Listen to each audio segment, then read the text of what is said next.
ಪ್ರತಿಧ್ವನಿಯ ವೀಕ್ಷಕರಿಗೆ ನಮಸ್ಕಾರ. ನಾನು ರಂಜಿತಾ. ಇವತ್ತು ನಮ್ಮೊಂದಿಗೆ ಇದ್ದಾರೆ ಸಿ.ವಿ. ಅಪ್ಪಯ್ಯ ಸರ್, ಸೀನಿಯರ್ ಸೈಂಟಿಸ್ಟ್. ಬನ್ನಿ ಅವರನ್ನು ಪ್ರತಿಧ್ವನಿಯ ಪಾಡ್ಕಾಸ್ಟ್ಗೆ ಸ್ವಾಗತಿಸೋಣ. ನಮಸ್ತೆ ಸರ್. ನಮಸ್ಕಾರ ರಂಜಿತ್ ಅವರೇ. ಪ್ರತಿಧ್ವನಿಯ ಪಾಡ್ಕಾಸ್ಟ್ಗೆ ಸ್ವಾಗತ. ಅಪ್ಪಯ್ಯ ಸರ್, ಬೇಸಿಕಲಿ ಎಲ್ಲಿನವರು ನೀವು? ನಾನು ಕೊಡಗಿನವನು. ಹುಟ್ಟಿದ್ದು ಮೈಸೂರು, ಓದಿದ್ದು ಬೇರೆ ಬೇರೆ ಜಾಗದಿಂದ. ಬೇರೆ ಬೇರೆ ನಮ್ಮ ತಂದೆಯವರು AD ಪ್ಯಾರ್ ಇಂಡಿಯಾ ಲಿಮಿಟೆಡಲ್ಲಿ ಕೆಲಸ ಮಾಡ್ತಿದ್ರು. ತಾಯಿ ಹೋಮ್ ಮೇಕರು. ಆಮೇಲೆ ಹಾಗೆ ಓದ್ತಾ ಓದ್ತಾ ನನಗೆ ಹೈಸ್ಕೂಲಲ್ಲಿ ಇಂಟ್ರೆಸ್ಟ್ ಬಂತು. ಒಂದು ಮೈಕ್ರೋಬಯಾಲಜಿ ಒಂದು ಆವಾಗ ಫಸ್ಟ್ ಕೇಳಿದ್ದು ನಾನು. ಅದಾದಮೇಲೆ ಇಟ್ ಕಂಟಿನ್ಯೂಡ್. ಓಕೆ, ಕಾಲೇಜ್ ಎಲ್ಲಿ ಮಾಡಿದ್ದು ನೀವು? ಆ ಕಾಲೇಜು ನಾನು ಇಲ್ಲಿ ವಿಜಯ ಕಾಲೇಜ್ ಜಯನಗರಲ್ಲಿ ಮೈಕ್ರೋಬಯಾಲಜಿ ಮಾಡಿಬಿಟ್ಟು ಆಮೇಲೆ ಮಾಸ್ಟರ್ಸು ಇಲ್ಲಿ ಬ್ಯಾಂಗ್ಳೂರ್ ಯೂನಿವರ್ಸಿಟಿ. ಓಕೆ, ಅದಾದಮೇಲೆ ಅಲ್ಲೂ ಮೈಕ್ರೋಬಯಾಲಜಿ ಮಾಡಿದೆ. ಅದಾದಮೇಲೆ ಐ ಶಿಫ್ಟೆಡ್ ಟು ಇದು ಮಾಲಿಕ್ಯುಲರ್ ಬಯಾಲಜಿ. ಓಕೆ, ಸೊ ನಾನು ಹೈಸ್ಕೂಲಲ್ಲಿ ನನಗೆ ಇಂಟ್ರೆಸ್ಟ್ ಬಂತು ಇದು ಈ ಮೈಕ್ರೋ ಆರ್ಗ್ಯಾನಿಸಮ್ಸ್ ಮೇಲೆ ವರ್ಕ್ ಮಾಡಬೇಕಂತ.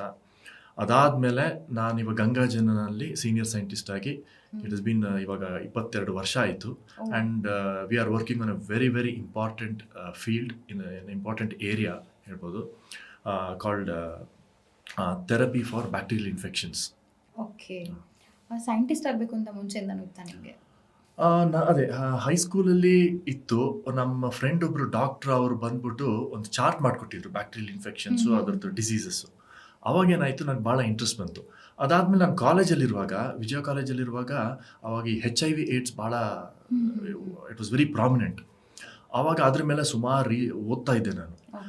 I found it very fascinating. So ಆವಾಗ I decided okay I should ಇದು ನಾನು ಇನ್ನೂ ಕಂಟಿನ್ಯೂ ಮಾಡಬೇಕು ಅಂದ್ಬಿಟ್ಟು ನಾನು ಮಾಸ್ಟರ್ಸ್ ಮಾಡಿಬಿಟ್ಟು ಆಮೇಲೆ ಇದೇ ಫೀಲ್ಡಲ್ಲಿ now I am into bacteria, working on finding a cure or a therapy for bacteria.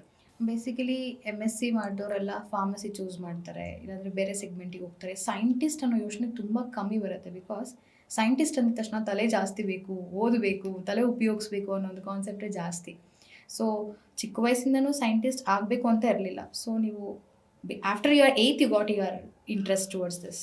S, and scientists ಹೆಂಗಂದರೆ ದೇ ಆರ್ ಅವರು ಲೈಮ್ಲೈಟಲ್ಲಿ ಇರಲ್ಲ, ಲ್ಯಾಬಲ್ಲಿ ವರ್ಕ್ ಮಾಡ್ತಾರೆ. ಆಮೇಲೆ the biggest satisfaction for scientist will be that one day that medicine whatever they discover ಅದು ಮಾರ್ಕೆಟಿಗೆ ಹೋದ್ಮೇಲೆ ಪೇಷಂಟ್ಸ್ನ ಕ್ಯೂರ್ ಮಾಡೋದು ಇಲ್ಲ, it will make a difference. For example ಒಂದು ಕ್ಯಾನ್ಸರ್ ಪೇಷಂಟ್ರಲ್ಲಿ ಇಲ್ಲ ಏನಾದರೂ ಇನ್ಫೆಕ್ಷನ್ ಬಂದು ಪೇಷಂಟ್ರಲ್ಲಿ, that gives us a lot of satisfaction. ತುಂಬ ಸ್ಯಾಟಿಸ್ಫ್ಯಾಕ್ಷನ್ ಸಿಗುತ್ತೆ ನಮಗೆ. ಓಕೆ, ರೀಸೆಂಟಾಗಿ ಮನ್ ಕಿ ಬಾತ್ ಅನ್ನೋ ಒಂದು ಪ್ರೋಗ್ರಾಮಲ್ಲಿ ನಮ್ಮ ಪ್ರಧಾನಮಂತ್ರಿ ನರೇಂದ್ರ ಮೋದಿ ಅವರು AMR ಅಂದರೆ ಆ್ಯಂಟಿ ಮೈಕ್ರೋಬಿಯಲ್ ರೆಸಿಸ್ಟೆನ್ಸ್ ಬಗ್ಗೆ ಮಾತಾಡೋದು. ಅದಾಗಿದ ತಕ್ಷಣ ಅದು ಹಾಟ್ ಟ್ರೆಂಡಿಂಗ್ ಟಾಪಿಕ್ ಆಗ್ಬಿಡ್ತು. ಹಾಗಾದರೆ AMR ಅಂದರೆ ಏನು? AMR ಆ್ಯಂಟಿ ಮೈಕ್ರೋಬಿಯಲ್ ರೆಸಿಸ್ಟೆನ್ಸ್ ಅಂತ ಅದರದ್ದು ಫುಲ್ ಫಾರ್ಮ್. ಅದೇನಂದರೆ ಮೈಕ್ರೋಬ್ಸ್, ನಾನು ಸ್ವಲ್ಪ I will take A step back. Microbes ಅಂದರೆ ವೈರಸಸ್ಸು, ಬ್ಯಾಕ್ಟೀರಿಯಾ, ಫಂಗಸ್ಸು, ಪ್ಯಾರಾಸೈಟ್ಸ್ ಎಲ್ಲ ಆ ಕ್ಯಾಟಗರಿಯಲ್ಲಿ ಬರುತ್ತೆ. ಆ್ಯಂಟಿ ಮೈಕ್ರೋಬಿಯಲ್ ರೆಸಿಸ್ಟೆನ್ಸ್ ಅಂದರೆ ಯಾವ ಮೆಡಿಸಿನ್ಸ್ ನಾವು ಈ ಮೈಕ್ರೋ ಆರ್ಗ್ಯಾನಿಸಮ್ಸ್ ಮೇಲೆ ಯೂಸ್ ಮಾಡ್ತೀವಿ ಅದು ರೆಸಿಸ್ಟೆನ್ಸ್ ಆಗ್ತಾಯಿದೆ. ಬಟ್ ಇವಾಗ ಮೋಸ್ಟ್ ಇಂಪಾರ್ಟೆಂಟ್ ಆ್ಯಂಟಿ ಬ್ಯಾಕ್ಟೀರಿಯಲ್ ರೆಸಿಸ್ಟೆನ್ಸು. ತುಂಬ ಬ್ಯಾಕ್ಟೀರಿಯಾ ಇವಾಗ ರೆಸಿಸ್ಟೆನ್ಸ್ ಆಗ್ತದೆ, ಫಂಗಸ್ಸು ಆಗ್ತಾಯಿದೆ. ಬಟ್ ಇದು ತುಂಬ ಪ್ರಾಬ್ಲಮ್ ಡಾಕ್ಟರ್ಸ್ಗೆ ಆಗ್ತಿರೋದು ರೆಸಿಸ್ಟೆನ್ಸು. ಅದನ್ನು ಬ್ರಾಡಾಗಿ ಆ್ಯಂಟಿ ಮೈಕ್ರೋಬಿಯಲ್ ರೆಸಿಸ್ಟೆನ್ಸ್ ಅಂತ ಹೇಳ್ತೀವಿ ನಾವು. ಓಕೆ, ಈ ಆ್ಯಂಟಿ ಮೈಕ್ರೋಬಿಯಲ್ ರೆಸಿಸ್ಟೆನ್ಸ್ ಅನ್ನೋದು ಸಾಮಾನ್ಯ ಜನರಿಗೆ ಗೊತ್ತಿರಲ್ಲ. ಅವರಿಗೆ ನಿಮ್ಮ ಲ್ಯಾಂಗ್ವೇಜ್ ನಾರ್ಮಲಿ AMR ಅಂದಿದ ತಕ್ಷಣ ಎಲ್ರಿಗೂ ಅರ್ಥ ಆಗಲ್ಲ. ಬೇಸಿಕಲಿ ನಾವು ಎಜುಕೇಟೆಡ್ ಆಗಿದ್ರೂ ಸಹ ನಮಗೂ ಅರ್ಥ ಆಗಲ್ಲ. ಅದು ನಿಮ್ಮ ಸೈಂಟಿಫಿಕ್ ಟರ್ಮ್ಸ್ ಅವ್ರಿಗೆ ಮಾತ್ರ ಅಥವಾ ಮೆಡಿಕಲ್ ಇಲ್ಲವ್ರಿಗೆ ತುಂಬ ಅರ್ಥ ಆಗುತ್ತೆ. ಈ ಸಾಮಾನ್ಯ ಜನರಿಗೆ ಸುಲಭವಾಗಿ ಹೇಳಬೇಕಂತ ಹೇಳ್ತಾರೆ AMR ಅಂದರೆ ಯಾವ ರೀತಿ ನೀವು ಅವ್ರಿಗೆ ಪರಿಚಯ ಮಾಡ್ಕೊಡೋಕೆ ಇಷ್ಟಪಡ್ತೀರಾ? ಇವಾಗ ಫಾರ್ ಎಕ್ಸಾಂಪಲ್ ನೀವು ಯೋಚನೆ ಮಾಡಿ, ಒಂದು ಬ್ಯಾಕ್ಟೀರಿಯಾ ಒಂದು ಕೋಟೆ ಥರ, ಅಲ್ಲಿ ಹೊರಗಡೆ ಗೋಡೆ ಇದೆ. ನಾವು ಆ್ಯಂಟಿಬಯೋಟಿಕ್ಸು ಒಂದು ಬಾಣ ಬಿಡೋ ಥರ.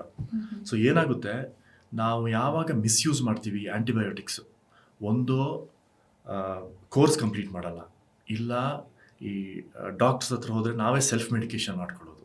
ಸೊ ಈ ಥರ ಬರುವಾಗ ಏನಾಗುತ್ತೆ, ಬ್ಯಾಕ್ಟೀರಿಯಾ ಗ್ರ್ಯಾಜುಲಿ ರೆಸಿಸ್ಟೆಂಟ್ ಆಗುತ್ತೆ, ಅದು ವರ್ಕ್ ಆಗಲ್ಲ, ಈ ಆ್ಯಂಟಿಬಯೋಟಿಕ್ಸು ಇದಾಗಲ್ಲ. ಸೊ ಅಲ್ಲಿಂದ ಇವಾಗ ಬಾಣ ಹೋಯಿತು ಆ ಕೋಟೆಗೆ, ಅದೇನಾಗುತ್ತೆ, ಆ ಗೋಡೆನ ಇನ್ನೂ ಗಟ್ಟಿ ಮಾಡಿಕೊಡುತ್ತೆ. ಸೊ ಒಳಗೋಗೋಕ್ಕಾಗಲ್ಲ. ಅಕಸ್ಮಾತ್ ಒಳಗೆ ಹೋದರೂ ಅದಕ್ಕೊಂದು ಮೆಕ್ಯಾನಿಸಮ್ ಇದೆ ವರ್ಕ್ ತಡೋದಕ್ಕೆ, ಈ ಪಂಪ್ ಥರ, ಫ್ಲೆಕ್ಸ್ ಪಂಪ್ಸ್ ಅಂತೀವಿ ನಾವು. ಅದು ಇಲ್ಲ ಅಂದರೆ ಅದು ಎಲ್ಲಿ ಹೊಡಿಬೇಕು ಆ ಜಾಗನ ಅದನ್ನು ಮಾಡಿಫೈ ಮಾಡ್ಕೊಬಿಡುತ್ತೆ. ಸೊ ಅದು ಆಲ್ಸೋ ನಾವು ವಿ ಶುಡ್ ರಿಮೆಂಬರ್, ನಾವು ಬ್ಯಾಕ್ಟೀರಿಯಾ, ನಾವು ಮನುಷ್ಯರು ಇವಾಗ ಬಂದಿದ್ದು ಎವಲ್ಯೂಷನಲ್ಲಿ. ಬ್ಯಾಕ್ಟೀರಿಯಾ ಎಷ್ಟೋ ಮಿಲಿಯನ್ಸ್ ಆಫ್ ಇಯರ್ಸಿಂದನೇ ಇದೆ. Okay. So they are actually more smarter than us. But ನಾವು ನಮ್ಮ ಇಂಟೆಲಿಜೆನ್ಸ್ ಯೂಸ್ ಮಾಡಿಕೊಂಡು ಅದಕ್ಕೆ we will have to it is ಅದೊಂಥರ ರೇಸ್ ಥರ. ಓಕೆ. ಅದು ನಮಗೆ ಚಾಲೆಂಜಸ್ ಕೊಡುತ್ತೆ, ನಾವು ಅದಕ್ಕೆ ಚಾಲೆಂಜ್ ಕೊಡಬೇಕು. ಆ ಥರ ಹೋದರೆ ಮಾತ್ರ ಸಾಧ್ಯ. There is no way we can completely eradicate this. Okay. Will have to just move and keep pace with it. ಅದ್ರ ಜೊತೆನೇ ಹೋಗಬೇಕು. Okay. Why do you think Narendra Modi ಅವರು ಅದನ್ನ ಇವಾಗ ಅಡ್ರೆಸ್ ಮಾಡೋ ನೆಸೆಸಿಟಿ ಇತ್ತ? ಹಾಂ, ದಟ್ಸ್ ಎ ಗುಡ್ ಕ್ವೆಶ್ಚನ್.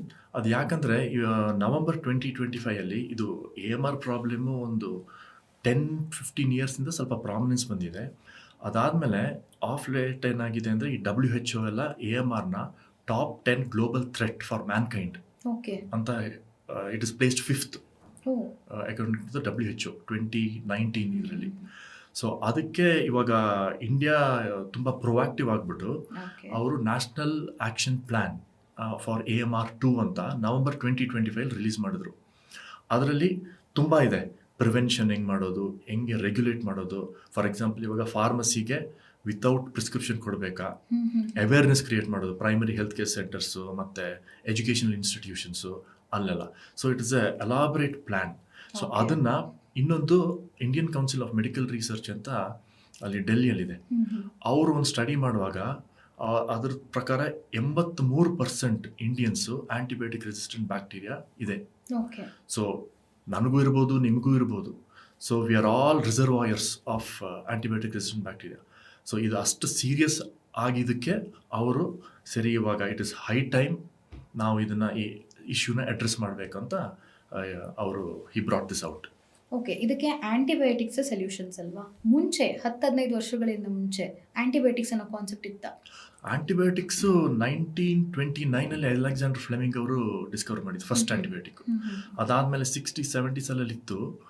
ಅದೇನಾಯಿತು ಅವಾಗ ಅಂದರೆ ಡಾಕ್ಟರ್ಸು ಕೊಡ್ತಾ ಇದ್ರು, ಬಟ್ ಸ್ವಲ್ಪ ರೆಗ್ಯುಲೇಟ್ ಆಗಿ ಆ ಥರ ಇತ್ತು. ಬಟ್ 80s-90s ಏನಾಯಿತು ತುಂಬ ಮಿಸ್ಯೂಸ್ ಆಗಕ್ಕೆ ಸ್ಟಾರ್ಟ್ ಆಯಿತು. ಓಕೆ. ಅಲ್ಲಿಂದ ರೆಸಿಸ್ಟೆನ್ಸ್ ಬರ್ತಾ ಇತ್ತು. ಮಿಸ್ಯೂಸ್ ಅಂತ ಹೇಳಿ? ಮಿಸ್ಯೂಸ್ ಅಂದರೆ ಅದೇ ಒಂದು ಫಾರ್ ಎಕ್ಸಾಂಪಲ್ ನಾನೇ ಹೋಗಿ ಫಾರ್ಮಸಿಯಲ್ಲಿ ಸರಿ ಒಂದು ಆ್ಯಂಟಿಬಯೋಟಿಕ್ಸ್ ಕೊಡಪ್ಪ ಅಂತ ಹೇಳೋದು, ಅದೊಂದು 2 ಟ್ಯಾಬ್ಲೆಟ್ ತೊಗೊಳ್ಳೋದು. ಆ್ಯಕ್ಚುಲಿ 5 ದಿವಸ ತೊಗೋಬೇಕು. ಓಕೆ. ಸೊ ನಾನು ಯಾವಾಗ ತೊಗೊಳ್ತೀನಿ ಅಲ್ಲಿ ನಮ್ಮ ಇಂಟೆಸ್ಟೈನಲ್ಲಿ ಒಂದಷ್ಟು ಬ್ಯಾಕ್ಟೀರಿಯಾ ಇರುತ್ತೆ. ಸೊ ಅದು ಅದೇ ರೆಸಿಸ್ಟೆಂಟ್ ಆಗಿಬಿಟ್ಟು ಬೇರೆ ನಾವು ಹಾರ್ಡ್ ಬ್ಯಾಕ್ಟೀರಿಯಾಯಿಂದ ಅದು ಟ್ರಾನ್ಸ್ಮಿಟ್ ಮಾಡಿಬಿಡು ಮತ್ತು ಆ ರೆಸಿಸ್ಟೆನ್ಸ್ನ ಆವಾಗ ಈ ಬ್ಯಾಕ್ಟೀರಿಯಾಗೂ ಸಿಗುತ್ತೆ. ಓಕೆ. ಸೊ ಬ್ಯಾಕ್ಟೀರಿಯಾ ಹೆಂಗೆ ಅಂದರೆ ಕ್ರಾಸ್ ಟಾಕ್ ಮಾಡೋ ಥರ ಒಂದರಿಂದ ಇನ್ನೊಂದಕ್ಕೆ ಆ ರೆಸಿಸ್ಟೆನ್ಸ್ ಇದು ಬರೋದು. ಸೊ ಹಾಗೆಲ್ಲ ಆಗಿ 80s-90s ಬಂದು ಇವಾಗ ಈವನ್ ಮೋಸ್ಟ್ ಪವರ್ಫುಲ್ ಆ್ಯಂಟಿಬಯೋಟಿಕ್ಸು ಇವಾಗ ವರ್ಕ್ ಆಗ್ತಂಥ ಸಿಚುವೇಶನ್ ಬಂದಿದೆ. ನೀವು 1990s ಆಗಿರ್ಬೋದು, 1980s, 1970s ಇರುವಾಗ ಮನೆ ಮದ್ದುಗಳು ಜಾಸ್ತಿ ಆಯುರ್ವೇದಿಕ್ನ ಪ್ರಿಫರ್ ಮಾಡ್ತಿದ್ರು. ಬೇಸಿಕಲಿ ಎಲ್ಲರೂ ಒಂದು ಚಿಕ್ಕ ಗಾಯ ಆದರೂ ಆಗಿರ್ಬೋದು, ಡೆಲಿವರಿ ಆದರೂ ಆಗಿರ್ಬೋದು, ಎಲ್ಲದಕ್ಕೂ ಅವ್ರ ಮನೆ ಮದ್ದನ್ನು ಒಂದು ಕಾನ್ಸೆಪ್ಟ್ ಮಾಡ್ತಿದ್ರು. ಸೊ ಎಲ್ಲೂ ಹಾಸ್ಪಿಟಲ್ಗೆ ಹೋಗ್ತಿದ್ದು ಕಮ್ಮಿ. ಆವಾಗ ಈ ಆ್ಯಂಟಿಬಯೋಟಿಕ್ ಹೇಗೆ ವರ್ಕ್ ಆಗ್ತಿತ್ತು? ಜನರಿಗೆ ಗೊತ್ತಿತ್ತಾ ಈ ಆ್ಯಂಟಿಬಯೋಟಿಕ್ ಅನ್ನೋದ್ರ ಬಗ್ಗೆ? ಜನರಿಗೆ ಗೊತ್ತಿಲ್ದಿದ್ರು ಡಾಕ್ಟರ್ಸ್ ಗೊತ್ತಿತ್ತು. ಅವಾಗಲೂ ಯೂಸ್ ಮಾಡ್ತಿದ್ರು. ಅದು ರೂರಲ್ ಏರಿಯಾಸಲ್ಲಿ ಈ ಥರ ಮೆಡಿಸಿನ್ಸ್ ನೀವು ಹೇಳಿದ ಥರ ಇದ್ದಿರ್ಬೋದು.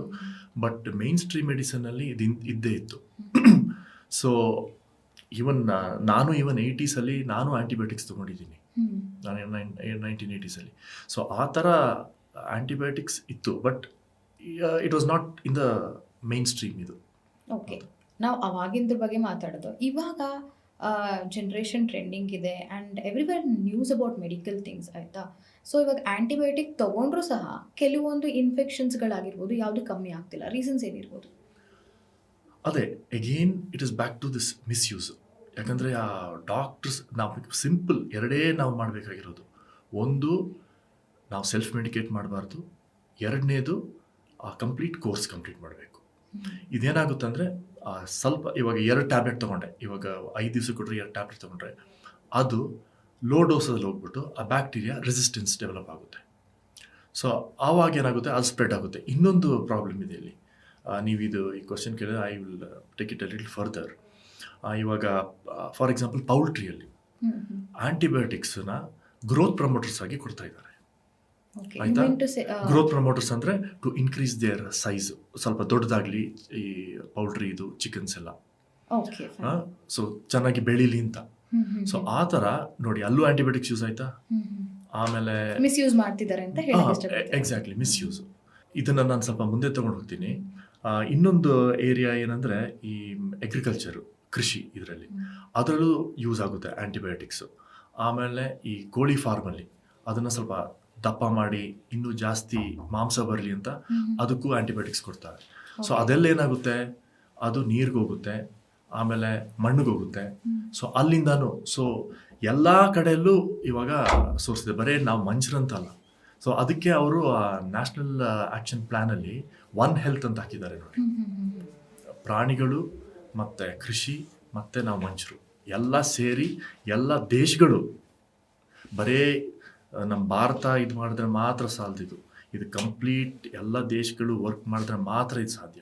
ಓಕೆ, ಇವಾಗ ನೀವು ಆ್ಯಂಟಿಬಯೋಟಿಕ್ಸ್ ಒಳ್ಳೇದು ಅಂತಲೂ ಹೇಳ್ಬೋದು, ಬಟ್ ಇವಾಗ ಕೋಳಿಗಳಿಗೆ ಇಂಜೆಕ್ಷನ್ಸ್ ಕೊಟ್ಟು ದಪ್ಪ ಮಾಡೋದು ಅದು ನಮ್ಮ ಹೆಲ್ತ್ಗೆ ಹಾರ್ಮ್ ಆಗುತ್ತಲ್ವ? How that antibiotic will be benefited? ಅದು ಅವ್ರಿಗೆ ಬೆನಿಫಿಟ್ ಆಗುತ್ತೆ. ಇವಾಗ ನಾವು ಅದನ್ನು ಕನ್ಸ್ಯೂಮ್ ಮಾಡುವಾಗ, ನಾವು ತಿನ್ನುವಾಗ ಆ ಸ್ವಲ್ಪ ಡೋಸ್ ಆ್ಯಂಟಿಬಯೋಟಿಕ್ ನಾವು ತೊಗೊಳ್ತಾ ಇದ್ದೀವಿ. ಸೊ ಅದೇನಾಗುತ್ತೆ, ನಮಗೆ ಹೋಗಿ ನಾವು ಇವಾಗ ಟಾಯ್ಲೆಟ್ಗೆ ಹೋಗಿ ಸ್ಟೂಲ್ಸ್ ಇದೆಲ್ಲ ಅಲ್ಲಿಂದ ಮತ್ತೆ ಸ್ಪ್ರೆಡ್ ಆಗುತ್ತೆ. Okay, it's like infection, I mean virals spreading ಅಂತಾನೆ ಹೇಳುವ, ಸ್ಪ್ರೆಡ್ ಆಗುತ್ತೆ bacteria. Okay, bacteria, fine.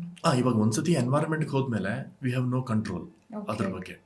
So my question is, ಇವಾಗ antibiotics it is plus point ಹೌದು, ನೆಗೆಟಿವ್ ಹೌದು. ಸೊ ಜನ ನೆಗೆಟಿವ್ನ ಹೇಗೆ ಎಷ್ಟರ ಮಟ್ಟಕ್ಕೆ ಯೂಸ್ ಮಾಡ್ಕೊತಿದ್ದಾರೆ ಇಲ್ಲಿ? ಇವಾಗ ಅದೇ ಇದು ಮೊದಲೆಲ್ಲ ತುಂಬ ಆಗ್ತಿತ್ತು. ಇವಾಗ ಸ್ವಲ್ಪ ಇದೆಲ್ಲ ಆದಮೇಲೆ ಈ ಕೋಳಿಯವರು ಇವಾಗ ನೀವು ಒಂದೊಂದು ಜಾಗಕ್ಕೆ ಹೋಗಿ antibiotic free chicken, antibiotic free ಕೋಳಿ ಅಂತ ಬರುತ್ತೆ. ಇವಾಗ ಅದನ್ನ ಹೌದು, ಅದನ್ನೇ ಒಂದು ಹಾಕ್ತಿದ್ದಾರೆ. ಬ್ರ್ಯಾಂಡ್ ಥರ ಹಾಕ್ತಿದ್ದಾರೆ. ಯಾಕಂದ್ರೆ ಅದನ್ನ ಬಿಕಾಸ್ ತುಂಬ ಜನರು ಒಂದೊಂದು ಜಾಗಕ್ಕೆ ಅದಕ್ಕೆ ಹೋಗಲ್ಲ. ಸೊ ಆ ಥರ ಎಲ್ಲ ಆಗ್ತಾ ಇದೆ. Okay, so in on case positive note, okay, in case ಅದನ್ನು ಕನ್ಸ್ಯೂಮ್ ಮಾಡಿದ್ರೆ what are the negative points human is facing?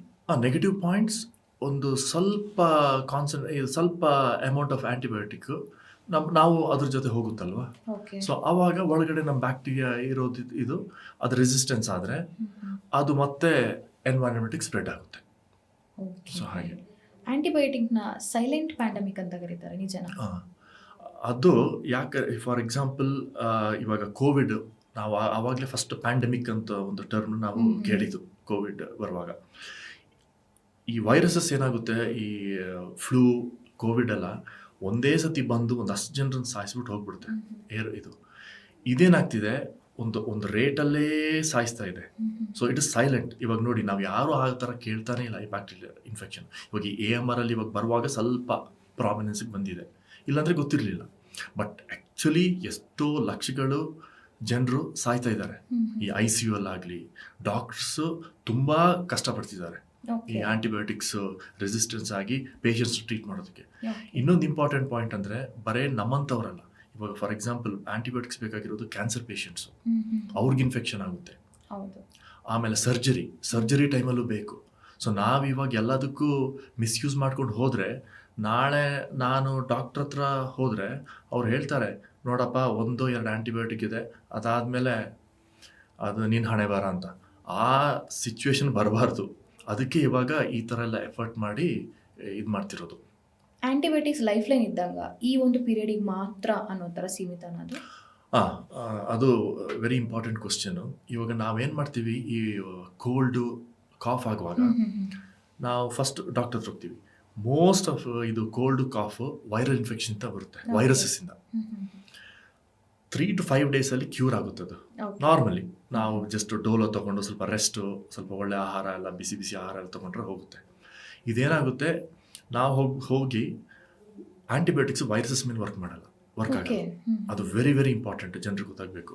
Viruses ಮೇಲೆ ಆ್ಯಂಟಿಬಯೋಟಿಕ್ಸ್ ವರ್ಕ್ ಆಗಲ್ಲ. ಬಟ್ ನಾವು ಡಾಕ್ಟರ್ಸ್ ಹತ್ರ ಹೋಗಿ, ನಾವು ಸುಮಾರು ಡಾಕ್ಟರ್ಸೇ ಹೇಳ್ತಾರೆ, ಅವ್ರು ಬಂದು ಹೇಳ್ತಾರೆ, ಡಾಕ್ಟ್ರೇ ಒಂದು ಆ್ಯಂಟಿಬಯೋಟಿಕ್ಸ್ ಕೊಟ್ಬಿಡಿ ನೀವು, ನಾನು ಸರಿ ಹೋಗ್ಬಿಡ್ತೀನಿ ಅಂತ.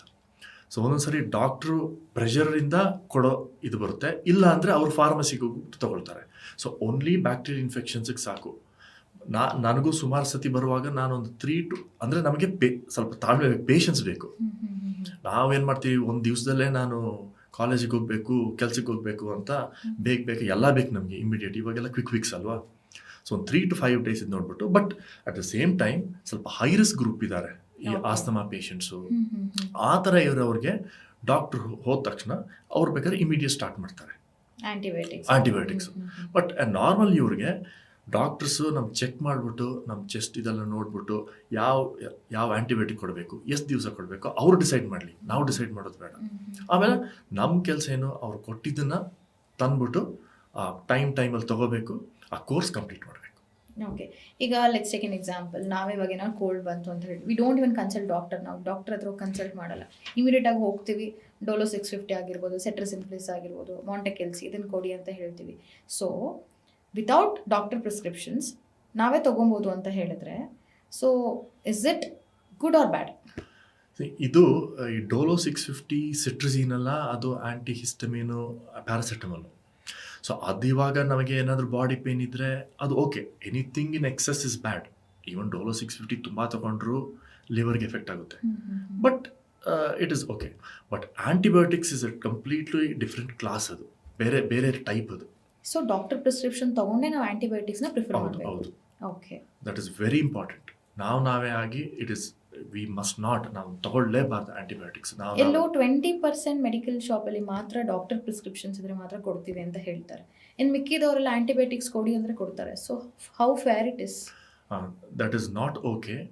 ನಾನು ರೀಸೆಂಟಾಗಿ ಇವಾಗ ನ್ಯಾಷನಲ್ ಪ್ಲ್ಯಾನ್ NAP AMR 2 ಬಂದಮೇಲೆ ಅದೊಂದು ಬರ್ತಾ ಇದೆ ಇವಾಗ, that pharmacies only on prescription they should prescribe antibiotics ಅಂತ. ಅದು ಇನ್ನೂ ಇಂಪ್ಲಿಮೆಂಟ್ ಆಗಿಲ್ಲ, ಬಟ್ ದ ಗೌರ್ಮೆಂಟ್ ತುಂಬ ಸೀರಿಯಸ್ ಆಗಿ ನೋಡ್ತಾ ಇದ್ದಾರೆ ಅದನ್ನು. Why it is too late? ಇನ್ನೂ ಐ ಮೀನ್ ಎಕ್ಸಿಬಿಟ್ ಆಗಿಲ್ಲ ಅಂತ ಹೇಳ್ತಿದ್ದೀರಾ ಅದನ್ನು. Don't you think it is too late? Yeah, ಒಂದಿದೆ ಅಲ್ಲ, ಬೆಟರ್ ಲೇಟ್ ದ್ಯಾನ್ ನೆವರ್ ಅಂತ. ಸೊ ಆ ಥರ I think this is the time. Yeah, I agree that it is definitely late, but I think this is a good time to at least start that off. ಆಮೇಲೆ ಮೊನ್ನೆ ಆಗಿ ನಾನು ಒಂದು information ಓದಿದೆ, very important information. ಈ union health ministry ಅವ್ರು propose ಮಾಡ್ತಿದ್ದಾರೆ anti microbial drugs, anti viral ಆಗ್ಬೋದು, ಬ್ಯಾಕ್ಟೀರಿಯಾ ಆರ್ ಫಂಗಲ್, ಅದನ್ನು ಬ್ಲೂ ಸ್ಟ್ರಿಪ್ಸಲ್ಲಿ ಮಾಡಬೇಕು ಅಂತ. ಓಕೆ. So ವಾಟ್ ಡಸ್ ಅದನ್ನ- ಇಟ್ ಇಂಡಿಕೇಟ್ ಬ್ಲೂ ಸ್ಟ್ರಿಪ್ಸ್ ಅಂತ? ಬ್ಲೂ ಸ್ಟ್ರಿಪ್ಸ್ ಅಂದರೆ ಆ್ಯಂಟಿ ಮೈಕ್ರೋಬಿಯಲ್ ಡ್ರಗ್ಸ್, ಆ್ಯಂಟಿಬಯೋಟಿಕ್ಸ್ ಆಗಲಿ ಆ್ಯಂಟಿ ಫಂಗಸ್ಗೆ ಇದು, ಸೊ ದಟ್ ನಾವು ಡಿಫ್ರೆನ್ಶಿಯೇಟ್ ಮಾಡ್ಬೋದು ಬೇರೆ ಡ್ರಗ್ಸಿಂದ. ಲೈಕ್ ಹೌ ಇವಾಗ ಗ್ರೀನ್ ಬಂದ್ರೆ ವೆಜಿಟೇರಿಯನ್, ರೆಡ್ ಇದ್ರೆ ನಾನ್ ವೆಜಿಟೇರಿಯನ್ ಆ ಅಂತ. ಥರ. ಸೊ ಜನಸಾಮಾನ್ಯರಿಗೆ ಅರ್ಥ ಮಾಡ್ಬೇಕು. ಸ್ವಲ್ಪ ರೆಗ್ಯುಲೇಟು ಆಗುತ್ತೆ. ಓಕೆ, ಇದು ಎಷ್ಟು ಹೇಗೆ ಸರ್ಕ್ಯುಲೇಷನಲ್ಲಿದೆ ಅದೆಲ್ಲ ಇನ್ಫಾರ್ಮೇಷನ್ ಸಿಗುತ್ತೆ. ಓಕೆ. ಬೀಂಗ್ ಅ ಸೈಂಟಿಸ್ಟ್, ನಿಮ್ಮ ಪ್ರಕಾರ ಆಂಟಿಬಯೋಟಿಕ್ಸ್ ಬೇಕಾ ಬೇಡವಾ? ಖಂಡಿತ ಬೇಕು. ಯಾಕಂದರೆ ಆ್ಯಂಟಿಬಯೋಟಿಕ್ಸ್ ಇಲ್ಲದೆ ಭಾಳ ಕಷ್ಟ ಆಗುತ್ತೆ. ಫಾರ್ ಎಕ್ಸಾಂಪಲ್, ಬಟ್ ಅದನ್ನು ಹೆಂಗೆ ಯೂಸ್ ಮಾಡಬೇಕು. ಇವಾಗ ಯಾವುದಾದ್ರೂ ತಗೊಳ್ಳಿ, ಇವಾಗ AI ಫಾರ್ ಎಕ್ಸಾಂಪಲ್, AI ಇದೆ, ಅದು ಒಳ್ಳೆಯದು, ಬಟ್ ಅದನ್ನು ಹೆಂಗೆ ಯೂಸ್ ಮಾಡೋದು ಇಂಪಾರ್ಟೆಂಟ್, ಯಾವ ಥರ ಯೂಸ್ ಮಾಡೋದು. ಸೊ ಅದೇ ಎಕ್ಸಾಂಪಲ್ ನಾನು ಆ್ಯಂಟಿಬಯೋಟಿಕ್ಸ್ಗೂ ಕೊಡೋದು. ಫಾರ್ ಎಕ್ಸಾಂಪಲ್, ಇವಾಗ ಅಗ್ನಿಶಾಮಕ ಯಂತ್ರ ಇದೆಯಲ್ಲ, ಫೈರ್ ಎಕ್ಸ್ಟಿಂಗ್ವಿಷರ್ ಅಂತೀವಿ. ಸೊ ಅದನ್ನು ನಾವು ಆ್ಯಂಟಿಬಯೋಟಿಕ್ಸ್ ಅರ್ಥ ಫೈರ್ ಎಕ್ಸ್ಟಿಂಗ್ವಿಷರ್ಸ್ ಆಫ್ ಮೆಡಿಸಿನ್ ಅಂತ ಹೇಳ್ತೀವಿ. ಯಾಕಂದರೆ ಇವಾಗ ಫೈರ್ ಎಕ್ಸ್ಟಿಂಗ್ವಿಷರ್ ಯಾಕೆ ಇಟ್ಕೊಳ್ತೀವಿ? As a precaution. ಯಾವಾಗ ಬೆಂಕಿ ಬರುತ್ತೆ ಆವಾಗ ಮಾತ್ರ ಯೂಸ್ ಮಾಡೋದು. ಸೊ ಆ್ಯಂಟಿಬಯೋಟಿಕ್ಸು ಅದೇ ಥರ ಯೂಸ್ ಮಾಡಬೇಕು. ಓಕೆ. ಸುಮ್ಮನೆ ನಾವು ತೊಗೊಂಡು ಮಾಡಿದ್ರೆ it gets misused. So that is one good example to tell. According to World Health Organisation, ನೀವು ಅವ್ರ ಬ್ಯಾಕ್ಟೀರಿಯಾ ರಿಲೇಟೆಡ್ ಏನೇ ಇದ್ರೂ they will take a call ಅಂತ ಹೇಳ್ತಿದ್ವಿ. ಎನಿಥಿಂಗ್ ಇಟ್ ಮೈಟ್ ಬಿ, ಆಂಟಿಬಯೋಟಿಕ್ಸ್ನ ಡಿಸೈಡ್ ಮಾಡೋದಾದರೂ ಆಗಿರ್ಬೋದು, ಎನಿಥಿಂಗ್ ಅವ್ರ ಕೈಲಿರುತ್ತೆ. ಸೊ ಅಕಾರ್ಡಿಂಗ್ ಟು WHO ತುಂಬ ಅಪಾಯಕಾರಿ ಆಗಿರೋ ಬ್ಯಾಕ್ಟೀರಿಯಾಸ್ಗಳು ಯಾವ್ದಾರು ಇದೆಯಾ? ಅದು ಮನುಷ್ಯನ ದೇಹಕ್ಕಾಗಿರ್ಬೋದು, ಯಾವುದಕ್ಕಾದ್ರೂ ಹಾರ್ಮ್ ಮಾಡೋವಂಥದ್ದು ಯಾವ್ದಾದ್ರು ಇದೆಯಾ? ವರ್ಲ್ಡ್ ಹೆಲ್ತ್ ಆರ್ಗನೈಸೇಷನ್ ಅವರು WHO ಅವರು ಈ ಪ್ರಯಾರಿಟಿ ಲಿಸ್ಟ್ ಅಂತ ರಿಲೀಸ್ ಮಾಡ್ತಾರೆ. ಆವಾಗ ಏನಾಗುತ್ತೆ, ಯಾವುದೆಲ್ಲ ಇಂಪಾರ್ಟೆಂಟ್ ಬ್ಯಾಕ್ಟೀರಿಯಾ ಇದೆಲ್ಲ ಡಾಕ್ಟರ್ಸು ಸೈಂಟಿಸ್ಟ್ಗೆಲ್ಲ ತುಂಬ ಹೆಲ್ಪ್ ಆಗುತ್ತೆ. ಯಾವುದು ತುಂಬ ಇಂಪಾರ್ಟೆಂಟ್ ಬ್ಯಾಕ್ಟೀರಿಯಾ, ಅದರಲ್ಲಿ ಒಂದು 4-5 ಬ್ಯಾಕ್ಟೀರಿಯಾ ಇದೆ. ಒಂದು ಗ್ರಾಮ್ ಪಾಸಿಟಿವ್ ಅಂತ, ಅದರಲ್ಲಿ ಸ್ಟಫೈಲೋಕಾಕಸ್ ಆರಿಯಸ್ ಅಂತ, ಅದು ಈ ವೂಂಡ್, ಗಾಯ. ನಾನು ಎಸಿನೋಡೋಬ್ಯಾಕ್ಟರ್ ಬಗ್ಗೆ ಒಂದು ಇಂಪಾರ್ಟೆಂಟ್ ಪಾಯಿಂಟ್ ಹೇಳೋಕ್ಕೆ ಇಷ್ಟಪಡ್ತೀನಿ. ನಾನು ಅಟ್ಲೀಸ್ಟ್ ಓದ್ತಿರುವಾಗ ಮೈಕ್ರೋಬಯಾಲಜಿ, ಆವಾಗ ಎಸಿನೋಡೋಬ್ಯಾಕ್ಟರ್ ನಾನು ಹೆಸರೇ ಕೇಳಿರಲಿಲ್ಲ. ಅದು ಯಾವಾಗ ಸ್ಟಾರ್ಟ್ ಆಯ್ತು ಅಂದರೆ ಅದು ನಾವೇ ಮಾಡಿಕೊಂಡಿದ್ದು. It is a man made problem.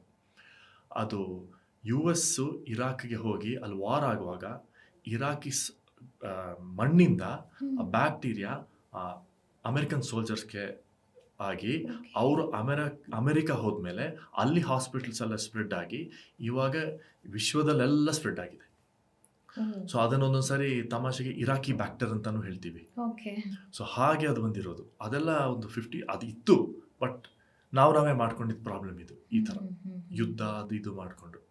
So ಇದು ಒಂದು 4-5 ಇಂಪಾರ್ಟೆಂಟ್ ಬ್ಯಾಕ್ಟೀರಿಯಾ. ಇವಾಗೆಲ್ಲ ವರ್ಲ್ಡ್ ಫೋಕಸ್ ಮಾಡ್ತಿರೋದೇ ಇದೊಂದು 4-5ರಲ್ಲಿ. ಈಗ 4ರಲ್ಲಿ ಲಾಸ್ಟ್ ಇರಾಕಿಯನ್ ಬ್ಯಾಕ್ಟೀರಿಯಾಸ್ ಬಗ್ಗೆ ಹೇಳಿದ್ರಿ. ಇನ್ನೂ 3 ಇತ್ತಲ್ಲ, ಅದು ಮನುಷ್ಯನ ದೇಹದ ಯಾವ ಪಾರ್ಟ್ ಮೇಲೆ ಅದು ಪ್ರಮಾಣ ಬೀಳುತ್ತೆ ಅಂತ ಹೇಳ್ಬೋದಾ ನೀವು? ಹಾಂ, ಒಂದು ಇವಾಗ ಗಾಯಗಳಾಗ್ಬೋದು, ಅಲ್ಲಿ ಇನ್ಫೆಕ್ಷನ್ ಆಗುತ್ತೆ. ಇನ್ನೊಂದು ಇಂಟ್ರಾ ಅಬ್ಡಮಿನಲ್ ಇನ್ಫೆಕ್ಷನ್ ಅಂತ ಆಗುತ್ತೆ. ಆಮೇಲೆ ನ್ಯೂಮೋನಿಯಾ, ಬ್ಯಾಕ್ಟೀರಿಯಲ್ ನ್ಯೂಮೋನಿಯಾ ಇದೆ. ಇವಾಗ ಹಿಂಗೆ ಕೊರೋನಾ ನ್ಯೂಮೋನಿಯಾ ಕಾಸ್ ಮಾಡ್ತದೆ, ಬ್ಯಾಕ್ಟೀರಿಯಲ್ ನ್ಯೂಮೋನಿಯಾ ಇದೆ. ಇನ್ನು ಬೇರೆ ಹೇಳ್ಬೇಕು, ಇನ್ನೊಂದು very very dangerous situation sepsis ಅಂತೀವಿ. ಸೆಪ್ಸಿಸ್ ಅಂದರೆ ಬ್ಯಾಕ್ಟೀರಿಯಾ ಬ್ಲಡ್ಗೆ ಹೋಗ್ಬಿಡುತ್ತೆ. ಓಕೆ. ಯೂಶಲಿ ಬ್ಲಡ್ಡಲ್ಲಿ ಇರಲ್ಲ. ಅದು ಯಾವಾಗ ಹೋಗುತ್ತೆ, ತುಂಬ ಹರಡ್ಬಿಟ್ಟು ಅದು ಪೇಷಂಟ್ನ ಸೇವ್ ಮಾಡೋದೇ ಒಂದು ದೊಡ್ಡದು. ಆ ಥರ ಆಗ್ಬಿಡುತ್ತೆ ಆ ಸಿಚುವೇಶನ್. ಸೆಪ್ಸಿಸ್. ಸೊ ಆವಾಗ ಏನಾಗುತ್ತೆ, ಈ ಆ್ಯಂಟಿಬಯೋಟಿಕ್ ರೆಸಿಸ್ಟೆನ್ಸ್ ಇದ್ದರೆ ಆ ಥರ ಪೇಷಂಟ್ಸ್ನ ಸೇವ್ ಮಾಡೋದು ಭಾಳ ಕಷ್ಟ. ತುಂಬ ಕೇಸಸ್ ನಾನು ಕೇಳಿದ್ದೀನಿ ಈ ಥರ ಸೆಪ್ಸಿಸ್ಸು. ಬಟ್ ಸೇವ್ ಮಾಡ್ಬೋದು, ಬಟ್ ಇಟ್ಸ್ ತುಂಬ ಚಾಲೆಂಜ್ ಅದು ಮಾಡೋದು. ಇಂಡಿಯಾದಲ್ಲಿ ಎಲ್ಲಾದರೂ ಕಂಡು ಬಂದಿದೆಯಾ ಈ ಒಂದು ಸೆಪ್ಸಿಸ್? ತುಂಬ ಇದೆ, ಎಲ್ಲ ಕಡೆ ಇದೆ, ಆಲ್ ಓವರ್ ಇಂಡಿಯಾ. ಈವನ್ ನೀವು ಹಾಸ್ಪಿಟಲ್ಸ್ಗೆ ಹೋದರೆ ಸೆಪ್ಸಿಸ್ ಪೇಷಂಟ್ಸ್ ಇದ್ದೇ ಇರ್ತಾರೆ. ಅದು ಯೂಶ್ವಲಿ ಈ ಥರ ಫಾರ್ ಎಕ್ಸಾಂಪಲು ಈ ಡಯಾಬಿಟಿಸ್ ಪೇಷಂಟ್ಸು ಅಂಥವ್ರು, ಈ ಕ್ಯಾನ್ಸರ್ ಪೇಷಂಟ್ಸಲ್ಲಿ ಅದು ಅವ್ರು ಸ್ವಲ್ಪ ನೋಡ್ಕೋಬೇಕು. ಯಾಕಂದರೆ ಅವ್ರಿಗೆ ಇಮ್ಯುನಿಟಿ ಕಡಿಮೆ ಇರುತ್ತಲ್ವಾ. ಸೊ ಅವ್ರು ಸ್ವಲ್ಪ ತುಂಬ ಕೇರ್ಫುಲ್ ಆಗಿರಬೇಕು. ಓಕೆ. ಇವಾಗ ಇನ್ಫೆಕ್ಷನ್ಸ್ ಅಂತ ಹೇಳಿದೆ, ನಾರ್ಮಲಿ ಥ್ರೋಟ್ ಇನ್ಫೆಕ್ಷನ್ಸ್ ಆಗುತ್ತೆ, ಗಾಯದಲ್ಲಿ ಬಿದ್ದಾಗ ಇನ್ಫೆಕ್ಷನ್ಸ್ ಆಗುತ್ತೆ, ಫಂಗಸ್ ಇನ್ಫೆಕ್ಷನ್ಸ್ ಆಗುತ್ತೆ, ಕೆಲವೊಂದು ಸ್ಕಿನ್ನಲ್ಲಿ ಆಟೋಮೆಟಿಕ್ಕಾಗಿ ಇನ್ಫೆಕ್ಷನ್ಸ್ಗಳು ಸ್ಟಾರ್ಟ್ ಆಗಿಬಿಡುತ್ತೆ, ಪಸ್ ಫಾರ್ಮ್ ಆಗ ಸ್ಟಾರ್ಟ್ ಆಗುತ್ತೆ. ಇದೆಲ್ಲ ಬ್ಯಾಕ್ಟೀರಿಯಾಸಿಂದನೇ ಆಗೋದು. ಅದು ಬ್ಯಾಕ್ಟೀರಿಯಾ ಅಂತಲೇ ಹೇಳೋಕ್ಕಾಗ. ಬಟ್ ಸ್ವಲ್ಪ ಟೈಮಲ್ಲಿ ಬ್ಯಾಕ್ಟೀರಿಯಾ ಇರುತ್ತೆ. ಬಟ್ ಅದಕ್ಕೆ ಏನು ಮಾಡ್ತಾರೆ ಅಂದರೆ, ಫಸ್ಟು ಈ ಆಯಿಂಟ್ಮೆಂಟ್ ಹಾಕ್ತಾರೆ, ಜರ್ಮಿಸೈಡಲ್ ಆಯಿಂಟ್ಮೆಂಟ್ ಅಂತ. ಇಮಿಡಿಯೇಟ್ ಆಂಟಿಬಯೋಟಿಕ್ ಅಂತ ಕೊಡಲ್ಲ. ಜರ್ಮಿಸೈಡಲ್ ಅಂದರೆ ಎಲ್ಲನ ಕೊಂದಾಕ್ಬಿಡುತ್ತೆ ಅದು. ಈ ಬ್ಲಡ್ಡಲ್ಲಿ ಬ್ಯಾಕ್ಟೀರಿಯಾ ಹೋಗುತ್ತೆ ಅಂತ ಹೇಳಿದ್ರಿ. ಸೊ ಆ್ಯಂಟಿಬಯೋಟಿಕ್ಸ್ ತೊಗೊಂಡು ರೆಸಿಸ್ಟೆನ್ಸ್ ತುಂಬ ಅಂತ ಹೇಳ್ತಿದ್ರಿ ನೀವು. ಸೊ ಆ್ಯಂಟಿಬಯೋಟಿಕ್ ಕೆಲಸನೇ ಮಾಡಲ್ವಾ ಇಲ್ಲಿ? ಕೆಲಸ ಮಾಡಲ್ಲ ಅಂತಲ್ಲ. ಇವಾಗ ಒಂದು ರೆಸಿಸ್ಟೆನ್ಸ್ ಅಂದರೆ ಎಲ್ಲ ಬ್ಯಾಕ್ಟೀರಿಯಾ ಇವಾಗ ರೆಸಿಸ್ಟೆನ್ಸ್ ಆಗಿ ಕೆಲಸ ಮಾಡಲ್ಲ ಅಂತ ಹೇಳಲ್ಲ. ಬಟ್ ಯಾವಾಗ ನಾವು ಟೆಸ್ಟ್ ಮಾಡ್ತೀವಿ, ಇವಾಗ ಡಯಾಗ್ನೋಸಿಸ್ ಇದರಲ್ಲಿ, ಆವಾಗ ಗೊತ್ತಾಗ್ತಿದೆ ನಮಗೆ, ಸರಿ ಈ ಬ್ಯಾಕ್ಟೀರಿಯಾ ಒಂದು 5 ಆ್ಯಂಟಿಬಯೋಟಿಕ್ಗೆ ಕೆಲಸ ಮಾಡ್ತಿಲ್ಲ, ಬಟ್ 6-7 ಮಾಡ್ತಾ ಇದೆ.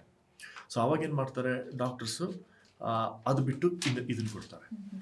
ಸೊ ಇನ್ನೊಂದು ವೆರಿ ಇಂಪಾರ್ಟೆಂಟ್ ಪಾಯಿಂಟ್ ಏನಂದರೆ ಡಯಾಗ್ನೋಸಿಸ್. ಅದು ನಾವು ಇನ್ನೂ ಡಿಸ್ಕಸ್ ಮಾಡಿಲ್ಲ. That's very important. ಇವಾಗ ನಾವು ಹೋದರೆ, ಇವಾಗ ಫಾರ್ ಎಕ್ಸಾಂಪಲ್ ನಾನು ಡಾಕ್ಟರ್ ಹತ್ರ ಹೋದರೆ ಅವ್ರಿಗೆ ಆವಾಗಲೇ ಗೊತ್ತಾದರೆ ಇದು ವೈರಸ್ಸಿಂದಾನ ಬ್ಯಾಕ್ಟೀರಿಯಾಯಿಂದಾನ ಅಂತ ಗೊತ್ತಾದರೆ, ಇಮ್ಮಿಡಿಯೇಟ್ ಒಂದು ಟೆಸ್ಟ್ ಮಾಡಿದ್ರೆ ಅಲ್ಲೇ ಡಿಸೈಡ್ ಮಾಡ್ಬೋದು ಅವರು, ಇದು ವೈರಸ್ಸು, ಸರಿ ಆ್ಯಂಟಿಬಯೋಟಿಕ್ ಬೇಡ, ಇದು ಬ್ಯಾಕ್ಟೀರಿಯಾ. ಬಟ್ ಅಷ್ಟೊಂದು ಫಾಸ್ಟ್ ಟೆಸ್ಟ್ ಇನ್ನೂ ಬಂದಿಲ್ಲ. ವೈ? ಬಿಕಾಸ್ ತುಂಬ ಜನ್ರೇಷನ್ ಲೆಕ್ಕ ನೋಡಿದ್ರೆ ನಾವು ತುಂಬ ಫಾರ್ವರ್ಡ್ ಇದ್ದೀವಿ. When it comes for the medical ಅಂತ ಬರುವಾಗ ಇದರಲ್ಲಿ ಯಾವುದು ವೈರಸ್ಸಿಗೆ ಕೊಡಬೇಕು, ಯಾವುದು ಬ್ಯಾಕ್ಟೀರಿಯಲ್ ಇನ್ಫೆಕ್ಷನ್ಸ್ ಕೊಡಬೇಕು ಅನ್ನೋದೇ ನಾವೇ ಡಿನೈ ಮಾಡ್ತಾ ಹೋದರೆ, ಹಂಗೆ ಲೆಕ್ಕ ನೋಡಿದ್ರೆ ಎಷ್ಟೋ ಪ್ರಾಣಗಳನ್ನ ಉಳಿಸ್ಬೋದಾಗಿತ್ತಲ್ಲ. ಖಂಡಿತ. ಬಟ್ ಇವಾಗ ಬರ್ತಾ ಇದೆ ಅದು ಒಂದು ಸ್ವಲ್ಪ ಗಂಟೆಗಳಲ್ಲಿ. ಬಟ್ ನಾನು ಹೇಳೋದು ಆ ಡಾಕ್ಟರ್ ಕ್ಲಿನಿಕಲ್ಲೇ ಅಲ್ಲೇ ಒಂದು ಟೆಸ್ಟ್ ಮಾಡೋ ಥರ ಅದು ಇವಾಗ ತುಂಬ ರಿಸರ್ಚ್ ಆಗ್ತಾ ಇದೆ. ಅದು ಬಂದರೆ ಒಂದು ಆ್ಯಂಟಿಬಯೋಟಿಕ್ ಮಿಸ್ಯೂಸು ಕಡಿಮೆ ಆಗುತ್ತೆ, ಸುಮ್ಮನೆ ಡಾಕ್ಟರ್ಸು ಕೊಡಲ್ಲ. ಸೊ ಈ ವೈರಸಸ್ ಅವ್ರಿಗೆ ಗೊತ್ತಾದರೆ ಕೊಡೋದಿಲ್ಲ. ಸೊ ಅದೊಂದು ತುಂಬ ಹೆಲ್ಪ್ ಆಗುತ್ತೆ. ಡಯಾಗ್ನೋಸ್ಟಿಕ್ಸು ಆ ಫೀಲ್ಡು ತುಂಬ ಇಂಪ್ರೂವ್ ಆಗಿದೆ. ಇವಾಗ ತುಂಬ ಜನರು ಇವಾಗ ಅದ್ರ ಮೇಲೆ ಫೋಕಸ್ ಮಾಡ್ತಾ ಇದ್ದಾರೆ, ತುಂಬ ಕಂಪನೀಸ್. ಇನ್ನೊಂದು question, like as soon as ಇವಾಗ ಯಾವುದೋ ಒಂದು ಇನ್ಫೆಕ್ಷನ್ಸ್ಗೆ ಆ್ಯಂಟಿಬಯೋಟಿಕ್ ಕೊಟ್ಟಿರ್ತಾರೆ, ಅದು ವರ್ಕ್ ಆಗ್ತಿಲ್ಲ ಅಂತ ಹೇಳುವಾಗ, ಬೀಯಿಂಗ್ ಅ ಸೈಂಟಿಸ್ಟ್ಗಳಾಗಿರ್ಬೋದು, ರಿಸರ್ಚಲ್ಲಿ ಆಗಿರ್ಬೋದು, ನೀವು ಯಾವ ರೀತಿ ಅದನ್ನು ರೆಕ್ಟಿಫೈ ಮಾಡೋಕ್ಕೆ ಟ್ರೈ ಮಾಡ್ತೀರಾ? ನೀವು ಆಲ್ರೆಡಿ ಲಾಂಚ್ ಮಾಡಿರ್ತೀರ ಒಂದು ಆ್ಯಂಟಿಬಯೋಟಿಕ್ಸ್ನ ಅಂತ ತಿಳ್ಕೊಳ್ಳಿ. ಸೊ ಆ ಆ್ಯಂಟಿಬಯೋಟಿಕ್ ಹ್ಯೂಮನ್ಸ್ ಕನ್ಸ್ಯೂಮ್ ಮಾಡಾದ್ಮೇಲೂ ಸಹ ಅದು ರಿಕವರಿ ಆಗಿಲ್ಲ ಅಂತ ಹೇಳಿದ್ರೆ ಇಟ್ಸ್ ಎ ಬಿಗ್ಗೆಸ್ಟ್ ಫೇಲ್ಯೂರ್. ಆ ಥರದ್ದು ಸುಮಾರು ಇರಬಹುದು. ಸೊ ಆವಾಗ ಬೀಯಿಂಗ್ ಅ ಸೈಂಟಿಸ್ಟ್ ಆಗಿರ್ಬೋದು, ನಿಮ್ಮ ರಿಸರ್ಚ್ ಟೀಮು ಯಾವ ರೀತಿ ಕುತ್ಕೊಂಡು ಅದನ್ನು ರೆಕ್ಟಿಫೈ ಮಾಡಿ, how do you analyse it? ಅದು ವೆರಿ ಇಂಟ್ರೆಸ್ಟಿಂಗ್ ಕ್ವಶನ್. ಸೊ ಏನಾಗುತ್ತಂದರೆ, ಇಲ್ಲಿ ತನಕ ಯಾವ ಆ್ಯಂಟಿಬಯೋಟಿಕ್ ಇವಾಗ ಲಾಂಚ್ ಆಗುತ್ತೋ ಒಂದೊಂದು ಸಾರಿ 2-3 ವರ್ಷದಲ್ಲೇ ರೆಸಿಸ್ಟೆನ್ಸ್ ಬಂದಿದೆ. ಇವಾಗ ಯೋಚನೆ ಮಾಡಿ, ಇನ್ನೊಂದು ಹೇಳಬೇಕು, ನಾನು ಹೇಳೋಕ್ಕೆ ಇಷ್ಟಪಡ್ತೀನಿ. ಇವಾಗ ಒಂದು ಆ್ಯಂಟಿಬಯೋಟಿಕ್ ಡಿಸ್ಕವರ್ ಮಾಡಿ ಅದನ್ನು ಮಾರ್ಕೆಟಿಗೆ ತರೋದಕ್ಕೆ ಕ್ಲೋಸ್ ಟು $1 billion, ಎಷ್ಟೋ ಸಾವಿರ ಕೋಟಿಗಳು ಬೇಕು ಲ್ಯಾಬಿಂದ ಮಾರ್ಕೆಟಿಗೆ ತರೋದಕ್ಕೆ. ಅಟ್ಲೀಸ್ಟ್ ಒಂದು 12 ವರ್ಷ ಬೇಕು. 12ರಿಂದ 15 ವರ್ಷ ಆಗುತ್ತೆ. ಅಂದ್ರೆ ಒಂದು ನಾವು ಆಂಟಿಬಯೋಟಿಕ್‌ನ ಒಂದು ತಯಾರಿ ಒಂದು ಮಾಡೋದಕ್ಕೆ. ಮೆಡಿಸಿನ್, ಒಂದು ಓಕೆ. ಒರಿಜಿನಲ್ ಆಂಟಿಬಯೋಟಿಕ್ ಎಲ್ಲ ಬೇರೆ ಮೆಡಿಸಿನ್ನ. ಸೊ ಅದು ಫಸ್ಟ್ ನಾವು ಟೆಸ್ಟ್ ಟ್ಯೂಬಲ್ಲಿ ಮಾಡಿಬಿಟ್ಟು, ಆಮೇಲೆ ಪ್ರಾಣಿಗಳಲ್ಲಿ ಮಾಡಿಬಿಟ್ಟು, ಆಮೇಲೆ human trials phase 1, phase 2, phase 3 ಇದೆಲ್ಲ ಮಾಡಿ ಆಗೋ ತನಕ ಇಷ್ಟು ಟೈಮ್ ಆಗುತ್ತೆ. ಯೋಚನೆ ಮಾಡಿ, ಅದಾದಮೇಲೆ ಆಂಟಿಬಯೋಟಿಕ್ಸ್ ಒಂದು 2-3 ವರ್ಷದಲ್ಲಿ ಬ್ಯಾಕ್ಟೀರಿಯಾ ರೆಸಿಸ್ಟೆನ್ಸ್ ಬರ್ತಾ ಇದೆ. ಓಕೆ. ಸೊ ಇದು one of the main reason companies invest ಮಾಡೋಕ್ಕೆ ಇಷ್ಟಪಡ್ತಿಲ್ಲ. ಅದು ಆಮೇಲೆ ಬರೋಣ ಆ ಟಾಪಿಕ್ಗೆ. ಸೊ ಅವಾಗ ಏನು ಮಾಡ್ತೀವಿ ಅಂದರೆ, ಅದೇ ಇದನ್ನು ನಾವು ಬೇಕಾದ್ರೆ ಸ್ವಲ್ಪ ಮಾಡಿಫೈ ಮಾಡ್ಬೋದು, ಅದನ್ನೇ ಸ್ವಲ್ಪ ತಿರುಗಿಸಿ ಆ ಕಡೆ ಈ ಕಡೆ ಮಾಡ್ಬೋದು. ಇಲ್ಲ ಅಂದರೆ ಹೊಸದಾಗಿ ಕಂಡಿಡ್ಬೇಕು. ಸೊ ಅದೊಂದು ದೊಡ್ಡ ಚಾಲೆಂಜ್ ಆಗಿದೆ ಇವಾಗ, ಇಮ್ಮಿಡಿಯೇಟ್ ಬರೋದು. ಸೊ ಅದು ನಮ್ಮ resistance. ಇಂಡಿಯಾದಲ್ಲಿ ಮಾತ್ರನಾ ಚಾಲೆಂಜಿಂಗ್ ಅಥವಾ ಔಟ್ಸೈಡ್ ದ ಕಂಟ್ರೀಸು ಇಲ್ಲ ಎಲ್ಲರೂ ಎಲ್ಲ ಕಡೆ ಆಲ್ ಓವರ್ ದ ವರ್ಲ್ಡ್ ಈ ರೆಸಿಸ್ಟೆನ್ಸ್. ಒಂದೊಂದು ಸಾರಿ ಕ್ಲಿನಿಕಲ್ ಟ್ರಯಲ್ ನಾವು ಮಾಡ್ತಿರ್ತೀವಿ, ಫಸ್ಟ್ ಟೈಮ್ ಟೆಸ್ಟ್ ಮಾಡುವಾಗ ಆವಾಗಲೇ ಬಂದ್ಬಿಟ್ಟಿರುತ್ತೆ. ಓಕೆ.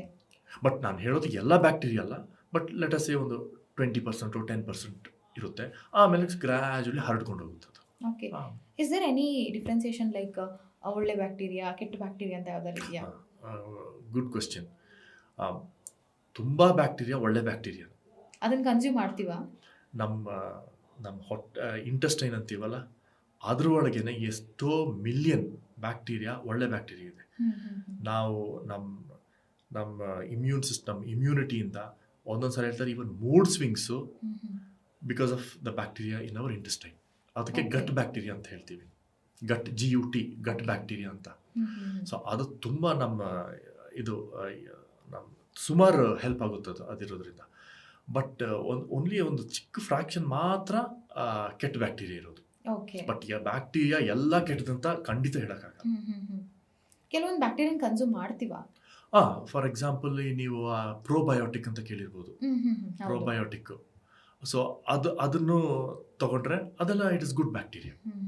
ಸೊ ಅದೊಂದು ಸಾರಿ ಈವನ್ ಬ್ಯಾಡ್ ಬ್ಯಾಕ್ಟೀರಿಯಾ ಫೈಟ್ ಮಾಡೋಕ್ಕೂ ಹೆಲ್ಪ್ ಮಾಡುತ್ತೆ, Okay. ಇಮ್ಯುನಿಟಿ ಬಿಲ್ಡ್ ಮಾಡೋದು ಆ ಥರ ಇದರಲ್ಲಿ. ಓಕೆ. ಇವಾಗ ಬ್ಯಾಕ್ಟೀರಿಯಾ ಅಂತ ಹೇಳಿದ ತಕ್ಷಣ ಹಲವಾರು ಪ್ರಶ್ನೆಗಳು ಮೂಡ್ತಾ ಬರ್ತಿದೆ. ನೀವು ಕನ್ಸ್ಯೂಮ್ ಮಾಡೋದು, ಇವಾಗ ತಿನ್ನೋದ್ರಲ್ಲೂ ಬ್ಯಾಕ್ಟೀರಿಯಾಸ್ಗಳಿರುತ್ತೆ, ಗುಡ್ ಬ್ಯಾಕ್ಟೀರಿಯಾಸ್. ಅವಾಗ ಬ್ಯಾಕ್ಟೀರಿಯಾಸ್ ಗುಡ್ ಬ್ಯಾಕ್ಟೀರಿಯಾ ಬ್ಯಾಡ್ ಬ್ಯಾಕ್ಟೀರಿಯಾ ಅನ್ನೋದು ಬೀಯಿಂಗ್ ಸೈಂಟಿಸ್ಟ್ ನಿಮ್ಗೆ ಹೆಂಗೆ ಗೊತ್ತಾಗುತ್ತದೆ? ಅದು ನಾವು ಒಂದು ಆ್ಯಸ್ ಅ ಸೈಂಟಿಸ್ಟ್, ಇವಾಗ ಸೈಂಟಿಸ್ಟ್ ಅಂದರೆ ನಾವೇನು ಮಾಡ್ತೀವಿ, ನಾವು ಹಾಸ್ಪಿಟಲ್ಸು ಈ ಕೊಚ್ಚೆ ನೀರು ಆ ಥರದಿಂದ ನಾವು ಲ್ಯಾಬ್ಗೆ ತಂದ್ಬಿಟ್ಟು ಅಲ್ಲಿ ಒಂದು ಟೆಸ್ಟ್ ಇದೆ.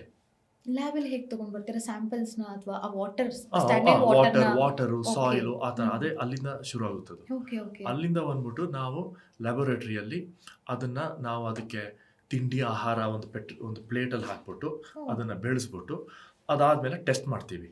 ಅದೊಂದೊಂದು ಬ್ಯಾಕ್ಟೀರಿಯಾಗೆ ಒಂದೊಂದು ಟೆಸ್ಟ್ ಇರುತ್ತೆ. ಸೊ ಅದು ಮಾಡುವಾಗ ಗೊತ್ತಾಗುತ್ತೆ, ಓ ಸರಿ ಇದು ಈ ಥರ ಬ್ಯಾಕ್ಟೀರಿಯಾ ಅಂತ. ಅದನ್ನು ಕ್ಲಾಸಿಫಿಕೇಶನ್ ಇವಾಗ ಹೆಂಗೆ ಪ್ಲಾಂಟ್ಸ್ ಆ್ಯನಿಮಲ್ಸ್ನ ಇದು ಮಾಡ್ತೀವಿ, ಅದೇ ಥರ ಬ್ಯಾಕ್ಟೀರಿಯಾನು ಕ್ಲಾಸಿಫೈ ಮಾಡ್ತೀವಿ. ಬೆಳೆಸ್ತಾ ಹೋಗ್ಬಿಟ್ಟು ಇದು ಈ ಥರ ಬ್ಯಾಕ್ಟೀರಿಯಾ, ಫಾರ್ ಎಕ್ಸಾಂಪಲ್ ಇದು ಈಕೋಲೈ, ಅದೇ UTI ಬ್ಯಾಕ್ಟೀರಿಯಾ, ಇದು ಆ ಥರ ಇದು. ಇವಾಗ ಈವನ್ ಅದ್ರದ್ದು DNA ನೀವು ಕೇಳಿರ್ಬೋದು, DNA ಅದರಿಂದನೂ ತುಂಬ ಇನ್ಫಾರ್ಮೇಷನ್ ಸಿಗುತ್ತೆ. ಓಕೆ. ಅದು ಸೀಕ್ವೆನ್ಸಿಂಗ್ ಅಂತ ಹೇಳ್ತೀವಿ, ಅದೆಲ್ಲ ಮಾಡಿಬಿಟ್ಟು ನಮ್ಗೆ ಗೊತ್ತಾಗ್ಬಿಡುತ್ತೆ ಅವಾಗ, ಓ ಸರಿ ಇದೇ ಬ್ಯಾಕ್ಟೀರಿಯಾ ಅಂತ. ಓಕೆ. ನೀವು ಇಂಟೆಸ್ಟೈನಲ್ಲಿ ಕೆಲವೊಂದು ಬ್ಯಾಕ್ಟೀರಿಯಾಸ್ ಇರುತ್ತೆ, ಗುಡ್ ಬ್ಯಾಕ್ಟೀರಿಯಾಸ್ ಬ್ಯಾಡ್ ಬ್ಯಾಕ್ಟೀರಿಯಾಸ್ ಅಂತ ಹೇಳಿದ್ರಿ. ಬೀಯಿಂಗ್ ಅ ಸೈಂಟಿಸ್ಟ್ ನಮ್ಮನ್ನು ನಾವು ಅನಲೈಸ್ ಮಾಡ್ಕೊಳಕ್ಕಾಗತ್ತಾ? ಆ ಒಂದು ಗುಡ್ ಬ್ಯಾಕ್ಟೀರಿಯಾ ಇರುತ್ತೆ, ಬ್ಯಾಡ್ ಬ್ಯಾಕ್ಟೀರಿಯಾ ಇರುತ್ತೆ, ಅಥವಾ ಯಾವುದೋ ಒಂದು ಹ್ಯೂಮನ್ ಮೇಲೆ ಎಕ್ಸ್ಪೆರಿಮೆಂಟ್ ಮಾಡ್ತೀರಾ ನೀವು? ಇಲ್ಲ, ಆ ಥರ ಆಗಲ್ಲ. ಇನ್ನೂ ಎಷ್ಟೋ ಜನ ಮೆಡಿಕಲ್ ಫೀಲ್ಡಲ್ಲಿ ಹಳೆ ಆ್ಯಂಟಿಬಯೋಟಿಕ್ಸ್ಗಳನ್ನ ಯೂಸ್ ಮಾಡ್ತಿದ್ದಾರೆ. ಹೊಸ ಆ್ಯಂಟಿಬಯೋಟಿಕ್ಗಳು ಮಾರ್ಕೆಟಿಗೆ ಯಾಕೆ ಬರ್ತಾ ಇಲ್ಲ? ಆ್ಯಂಡ್ ಆ್ಯಂಟಿಬಯೋಟಿಕ್ಸ್ನ ತಯಾರಿಕೆಯಲ್ಲಿ ಇಡೀ ಗ್ಲೋಬಲಿನೇ ಸ್ಲೋ ಡೌನ್ ಆಗ್ಬಿಟ್ಟಿದೆ ಅನಿಸುತ್ತೆ. ಇದಕ್ಕೆ ರೀಸನ್ ಏನಿರ್ಬೋದು? ಅದು ನೀವು ಕೇಳಿದೊಂದು ತುಂಬ ಇಂಪಾರ್ಟೆಂಟ್ ಕ್ವಶನ್ನು. ಇವಾಗ ಯಾಕೆ ಹೊಸ ಆ್ಯಂಟಿಬಯೋಟಿಕ್ಸ್ ಬರ್ತಾ ಇಲ್ಲ? ಅದಕ್ಕೆ ತುಂಬ ರೀಸನ್ಸ್ ಇದೆ. ಮೋಸ್ಟ್ ಇಂಪಾರ್ಟೆಂಟ್ ರೀಸನ್ನು ಇರೋದು, ಇವಾಗ ಈ ದೊಡ್ಡ ಫಾರ್ಮಸ್ಯೂಟಿಕಲ್ ಕಂಪನೀಸ್ ಇದೆಯಲ್ಲ, ಲೈಕ್ ಗ್ಲಾಕ್ಸೋ ಸ್ಮಿತ್ ಕ್ಲೈನ್ ಬೀಚಮ್, ಫೈಸರ್, ಆಮೇಲೆ ಮರ್ಕ್ ಎಲ್ಲ ತುಂಬ ದೊಡ್ಡ ಫಾರ್ಮಾ ಕಂಪನಿ, ಇನ್ನೂ ಒಂದಷ್ಟಿದೆ. ಅದೇನಾಗಿದೆ ಅಂದರೆ, ಇವಾಗ ಫಾರ್ ಎಕ್ಸಾಂಪಲ್ ನೋಡಿ, ಆ್ಯಂಟಿಬಯೋಟಿಕ್ಸು ನಾವು ಹೋದರೆ ಎಷ್ಟು ದಿನ ಕೊಡ್ತಾರೆ? 5 ದಿನ ಕೊಡ್ತಾರೆ, 7 ದಿನ ಕೊಡ್ತಾರೆ. ತುಂಬ ಸಿವಿಯರ್ ಇನ್ಫೆಕ್ಷನ್ಸಲ್ಲಿ ಒಂದು 14 ದಿನ ಕೊಡ್ತಾರೆ ICUಲೆಲ್ಲ. ನೀವು ಡಯಾಬಿಟೀಸ್ಗಾಗಲಿ, ಬ್ಲಡ್ ಪ್ರೆಷರ್ಗಾಗಲಿ, BP ಗಾಗಲಿ ಎಷ್ಟು ಲೈಫ್ ಲಾಂಗ್ ತೊಗೊಳ್ತೀರ. ಯಾವುದ್ರಲ್ಲಿ ದುಡ್ಡು ಜಾಸ್ತಿ? ಈ ಮೆಡಿಸಿನ್ಸಲ್ಲಿ ಹ್ಮ್. BP, diabetes. ಸೊ ದೊಡ್ಡ ಫಾರ್ಮಸ್ಯೂಟಿಕಲ್ ಕಂಪನೀಸ್ ಏನು ಮಾಡ್ತಿದ್ದಾರೆ ಅಂದರೆ ಅದ್ರ ಮೇಲೆ ಫೋಕಸ್ ಮಾಡ್ತಿದ್ದಾರೆ. ಕ್ಯಾನ್ಸರು, ಡಯಾಬಿಟೀಸು ಅದ್ರ ಮೇಲೆ. ಸೊ ಯಾರು ಈ ಆ್ಯಂಟಿಬಯೋಟಿಕ್ಸ್ ಬರ್ತಿಲ್ಲ. ಯಾಕಂದರೆ ನಾನು ಮೊದಲೇ ಹೇಳಿದೆ, $1 ಬಿಲಿಯನ್ ಅಷ್ಟೊಂದು ಎಷ್ಟು ಕೋಟಿಗಳಾಗುತ್ತೆ ಒಂದು ಆ್ಯಂಟಿಬಯೋಟಿಕ್ ತರಬೇಕಾದ್ರೆ. ಬಟ್ ಆ ಕಂಪನಿಗೆ ದುಡ್ಡು ಬೇಡವಾ ಲಾಸ್ಟಲ್ಲಿ? ಅದು ಲಾಸಲ್ಲಿ ಯಾರು ಮಾಡಲ್ಲ. ಸೊ ಅಟ್ಲೀಸ್ಟ್ ಅವ್ರು ಖರ್ಚು ಮಾಡಿದ್ದಾದ್ರೂ ಬರಬೇಕು. ಸೊ ಅದಕ್ಕೇನಾಗ್ತಿದೆ ಅಂದರೆ ದೊಡ್ಡ ಕಂಪನೀಸು ಏನು ಕೆಲಸ ಮಾಡ್ತಿಲ್ಲ ಇದ್ರ ಮೇಲೆ. 1-2 ಮಾಡ್ತಿರ್ಬೋದು. ಇವಾಗ ಚಿಕ್ಕ ಬಯೋಫಾರ್ಮಾ ಕಂಪನೀಸ್ ಫಾರ್ ಎಕ್ಸಾಂಪಲ್, ಇಲ್ಲ ಫಾರ್ಮಸ್ಯೂಟಿಕಲ್ ಕಂಪನೀಸು, ಈ ಗಂಗಾಜನ್ನು ಮತ್ತು ಬೇರೆ ಇದೆಲ್ಲ ಆಲ್ಮೋಸ್ಟ್ 80% ಇವಾಗ ಆ್ಯಂಟಿಬಯೋಟಿಕ್ ರಿಸರ್ಚ್ ಆಗ್ತಿರೋದೇ ಈ ಥರ ಚಿಕ್ಕ ಫಾರ್ಮಾ ಆ್ಯಂಡ್ ಬಯೋಫಾರ್ಮಾ ಕಂಪನೀಸು. ಓಕೆ. ಆಮೇಲೆ ಇದು ಮೇನ್ ರೀಸನ್ ಯಾವಾಗ ಸ್ಟಾರ್ಟ್ ಆಯ್ತಂದರೆ 2014 ಜಿಮ್ ಓನಿಲ್ ಅಂತ ಅವರೊಬ್ಬರು ಫೇಮಸ್ ಎಕಾನಮಿಸ್ಟು UK ಅಲ್ಲಿ. ಅವ್ರು UK ಪ್ರೈಮ್ಸ್ ಮೇಲೆ ಒಂದು ದೊಡ್ಡ ರಿಪೋರ್ಟ್ ಕೊಟ್ಟರು, ಜಿಮ್ ಓನಿಲ್ ರಿಪೋರ್ಟ್ ಅಂತ, ಅವಾಗ 2014. ಆವಾಗ ಅವ್ರು ಹೇಳಿದ್ರು, ಇದನ್ನು ಇವಾಗ ಏನು ಮಾಡದಿದ್ರೆ, ಹೊಸ ಕಂಪನೀಸ್ ಬಂದು ಇದ್ರ ಮೇಲೆ ಆ್ಯಂಟಿಬಯೋಟಿಕ್ಸ್ ಮೇಲೆ ರಿಸರ್ಚ್ ಮಾಡ್ತಿದ್ರೆ 2050 ಎಷ್ಟೋ ಕೋಟಿಗಳ ಜನ ಸಾಯ್ತಾರೆ ಅಂತ. ಓಕೆ. ಸೊ ಅದಾದಮೇಲೆ 2014 ಮೇಲೆ ತುಂಬ ಈ ಗೇಟ್ಸ್ ಫೌಂಡೇಶನ್ನು, ವೆಲ್ಕಮ್ ಟ್ರಸ್ಟ್ ಅಂತ ಸ್ವಲ್ಪ ಫಂಡಿಂಗ್ ಏಜೆನ್ಸೀಸ್ ಎಲ್ಲ ಬಂದ್ಬಿಟ್ಟು, ದುಡ್ಡು ಕೊಡೋರು ಬಂದ್ಬಿಟ್ಟು ಈ ಥರ ಚಿಕ್ಕ ಫಾರ್ಮಾ ಬಯೋಫಾರ್ಮಾ ಕಂಪನೀಸ್ ಫಂಡ್ ಮಾಡಿಬಿಟ್ಟು ಇವಾಗ ಸ್ವಲ್ಪ ಹೊಸ ಇದೆಲ್ಲ ಬರ್ತಾ ಇದೆ. ಇವಾಗ ನಾವು ಇವಾಗ ಆ್ಯಂಟಿಬಯೋಟಿಕ್ಸ್ ಅಂತ ಮಾತಾಡುವಾಗ ಅದು ಕೆಮಿಕಲ್ ಆ್ಯಂಟಿಬಯೋಟಿಕ್ಸ್. ಓಕೆ. ಇನ್ನೊಂದೇನೆಂದರೆ ಇದು ನಾವು ಗಂಗಾಜನ್ ಅಂತ ಕಂಪನೀಸ್ ಮಾಡ್ತಿರೋದು protein antibiotics. Okay. So for example, ಇವಾಗ ನಮ್ಮದು ಡಿಫೆನ್ಸ್ ಫೋರ್ಸಲ್ಲಿ ಬೇಕಾಗಿರೋದು ಬರೀ ನಾವು ಆರ್ಮಿನೇ ಸ್ಟ್ರಾಂಗ್ ಮಾಡ್ಕೊಂಡಿದ್ರೆ ಸಾಲದು, ಏರ್ ಫೋರ್ಸು ಬೇಕು, ನೇವಿನೂ ಬೇಕು. ಸೊ ಆ ಥರ ಇವಾಗ ಆ್ಯಂಟಿಬಯೋಟಿಕ್ಸ್ ಬರೀ ಕೆಮಿಕಲ್ ಆ್ಯಂಟಿಬಯೋಟಿಕ್ಸು ಆರ್ಮಿ, ಇವಾಗ air force protein antibiotics, navy ಇನ್ನೊಂದು ಥರ. ಸೊ ಇದೆಲ್ಲ ಆದರೆ ಬ್ಯಾಕ್ಟೀರಿಯಾಗೆ ಕಷ್ಟ ಆಗುತ್ತೆ, ರೆಸಿಸ್ಟೆನ್ಸ್ ಆಗುತ್ತೆ. ಸೊ ಆ ಥರ ಅಪ್ರೋಚು. ಬಟ್ ಮೇಯ್ನ್ ರೀಸನ್ ಇದು ಯಾಕೆ ಬರ್ತಾ ಇಲ್ಲ ಅಂತಿರೋದು, ಇವಾಗ ಈ ಬಿಗ್ ಫಾರ್ಮಸ್ಯೂಟಿಕಲ್ ಕಂಪನೀಸು ಅವರು ಅಷ್ಟೊಂದು ವರ್ಕ್ ಮಾಡ್ತಿಲ್ಲ, ದುಡ್ಡಿಲ್ಲ ಆ್ಯಂಟಿಬಯೋಟಿಕ್ಸ್. ಬಟ್ ಅದು ಇಲ್ಲ ಅಂತ ಬಿಡೋಕ್ಕಾಗಲ್ಲ. ಅಲ್ಲ, ದುಡ್ಡಿಲ್ಲ ಅಂತ ಹೇಳಿದ್ರೆ ಅಷ್ಟು ದೊಡ್ಡ ಕಂಪ್ನೀಸ್ಗಳಲ್ಲಿ ಯು ಟೋಲ್ಡ್ ದಟ್ ಕ್ಯಾನ್ಸರ್ಗೆ, ಡಯಾಬಿಟಿಸ್ ಕಡೆ ಕಾನ್ಸಂಟ್ರೇಟ್ ಮಾಡ್ತಿದ್ದಾರೆ ಅಂತ ಹೇಳುವಾಗ, let's take an example, cancer ಟ್ರೀಟ್ಮೆಂಟ್ಗೆ ಕೀಮೋಥೆರಪಿ ಅಂತ ಲಕ್ಷ ಸುರಿತಾರೆ. ಒಂದು ಪೇಷಂಟ್ಗೆ ಲಕ್ಷ ಅಂತ ಹೇಳಿದ್ರೆ ಇಮ್ಯಾಜಿನ್ ಲಕ್ಷ ಪೇಷಂಟ್ಸ್ ಇರ್ತಾರೆ ಅಂತ ಹೇಳುವಾಗ ಆಬ್ವಿಯಸ್ಲಿ ಅಮೌಂಟ್ ಇದ್ದೇ ಇರುತ್ತೆ. ಅಥವಾ are they targeting on making profit? Exactly. ಅಂದರೆ ಸರ್ವಿಸ್ ಇಲ್ಲ ಇಲ್ಲಿ, ಮನಿ ಮೈಂಡೆಡ್ ಎಲ್ಲರೂ. I think that is the bottom line ಎಲ್ಲ ಕಡೆ.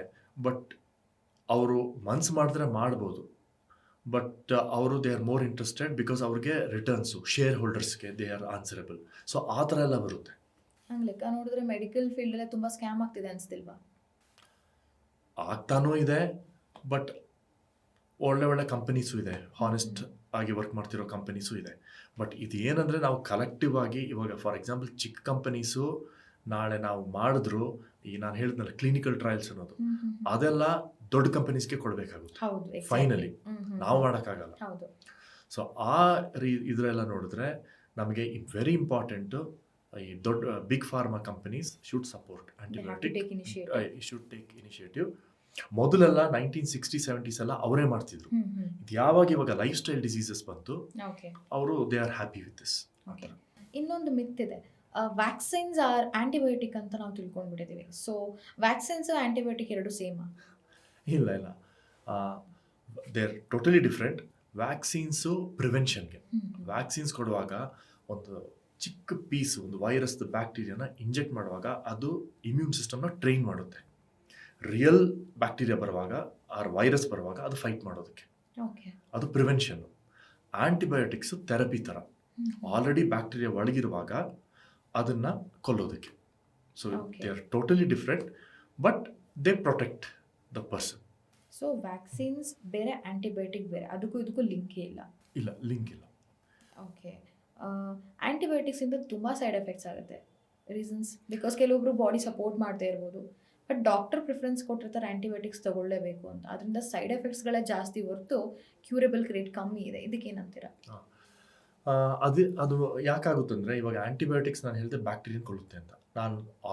ಇನ್ನೊಂದು ನಮಗೆಲ್ಲ ಗೊತ್ತು, ಇಂಟೆಸ್ಟೈನಲ್ಲೂ ಬ್ಯಾಕ್ಟೀರಿಯಾ ಇದೆ ಅಂತ.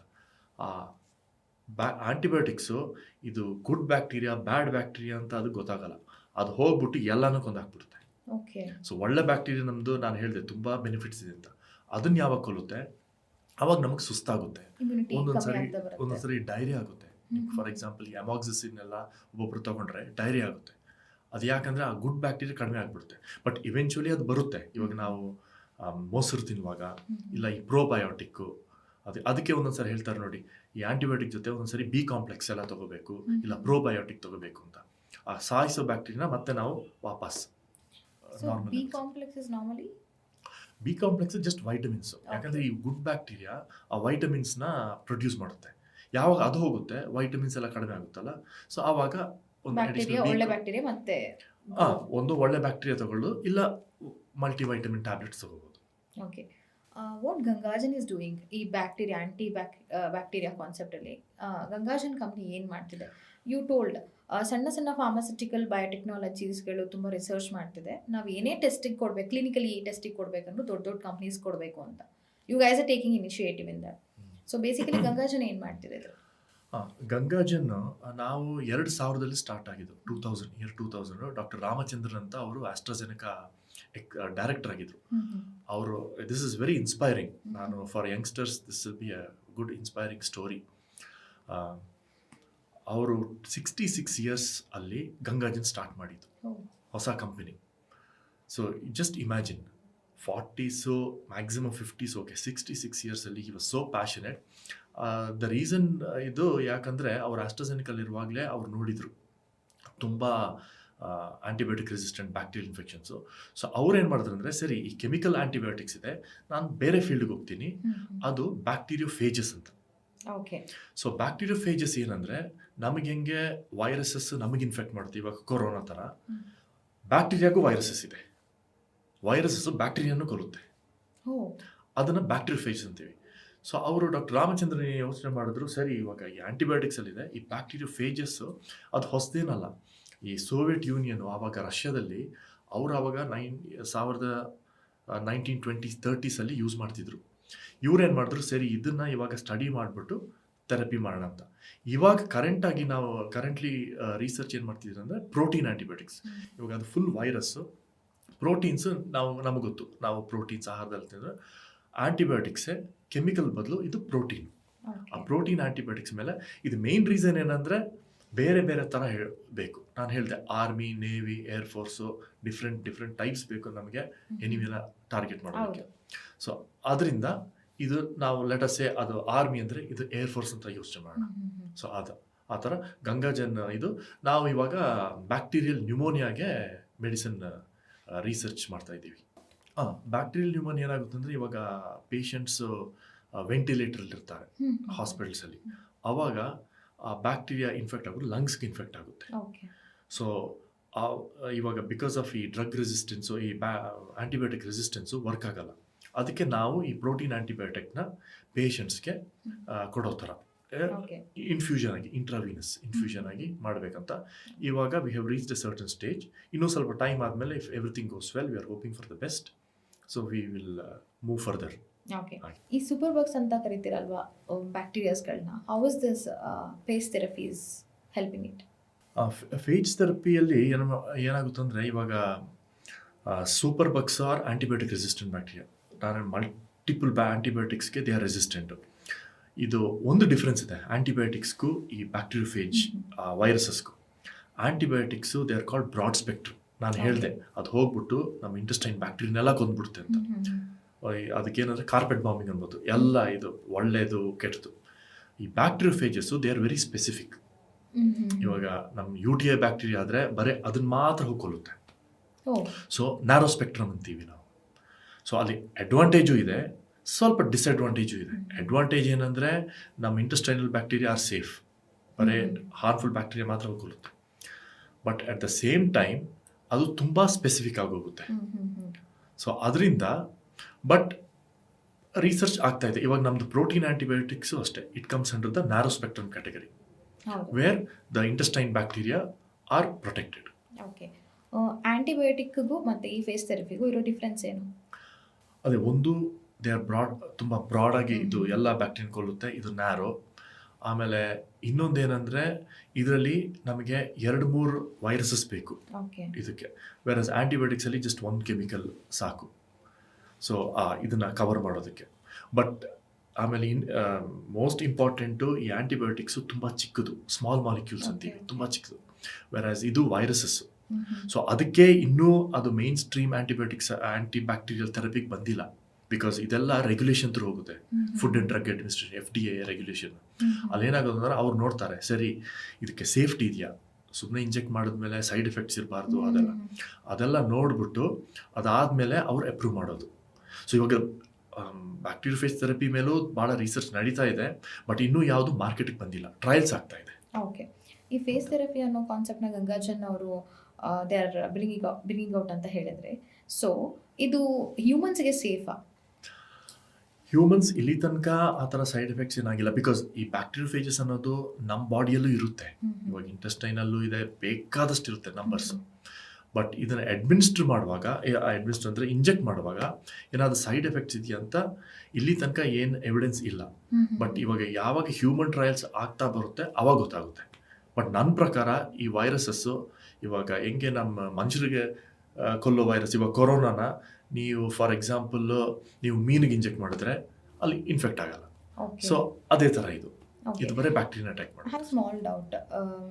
ಇವಾಗ ನಾರ್ಮಲಿ ಕಾಸ್ಮೆಟಿಕ್ಸ್ ರಿಲೇಟೆಡ್ ಏನೇ ಇದ್ರೂ ಸಹ ಈ ಆ್ಯನಿಮಲ್ಸ್ ಮೇಲೆ ಅವರು probably it is like mouse ಅನ್ಸುತ್ತದು, ವಿಚ್ ಇಸ್ ವೆರಿ ಗಿನಿಪಿಗ್, ಅದ್ರ ಮೇಲೆ ಅವರು ಟ್ರಯಲ್ ಮಾಡಿ ಇನ್ ಕೇಸ್ ಅದರಲ್ಲಿ ಸಕ್ಸಸ್ ಆಯಿತು ಅಂತ ಹೇಳಿದ್ರೆ ಹ್ಯೂಮನ್ಸ್ ಮೇಲೆ ಅವರು then they will get into the market ಅಂತ. ಸೊ ಇದೇ ರೀತಿ ಆ್ಯಂಟಿಬಯೋಟಿಕ್ಸು ನೀವು ನಮಗೆ ಕೊಡೋಕ್ಕಿಂತ ಮುಂಚೆ, ಲೆಟ್ಸ್ ಟೇಕ್ ಎನ್ ಎಕ್ಸಾಂಪಲ್, ಹ್ಯೂಮನಿಗೆ ಕೊಡೋಕ್ಕಿಂತ ಮುಂಚೆ ಯಾವ್ದು ಮೇಲಾದ್ರು ಟ್ರಯಲ್ ಮಾಡ್ತೀರಾ? ಖಂಡಿತ.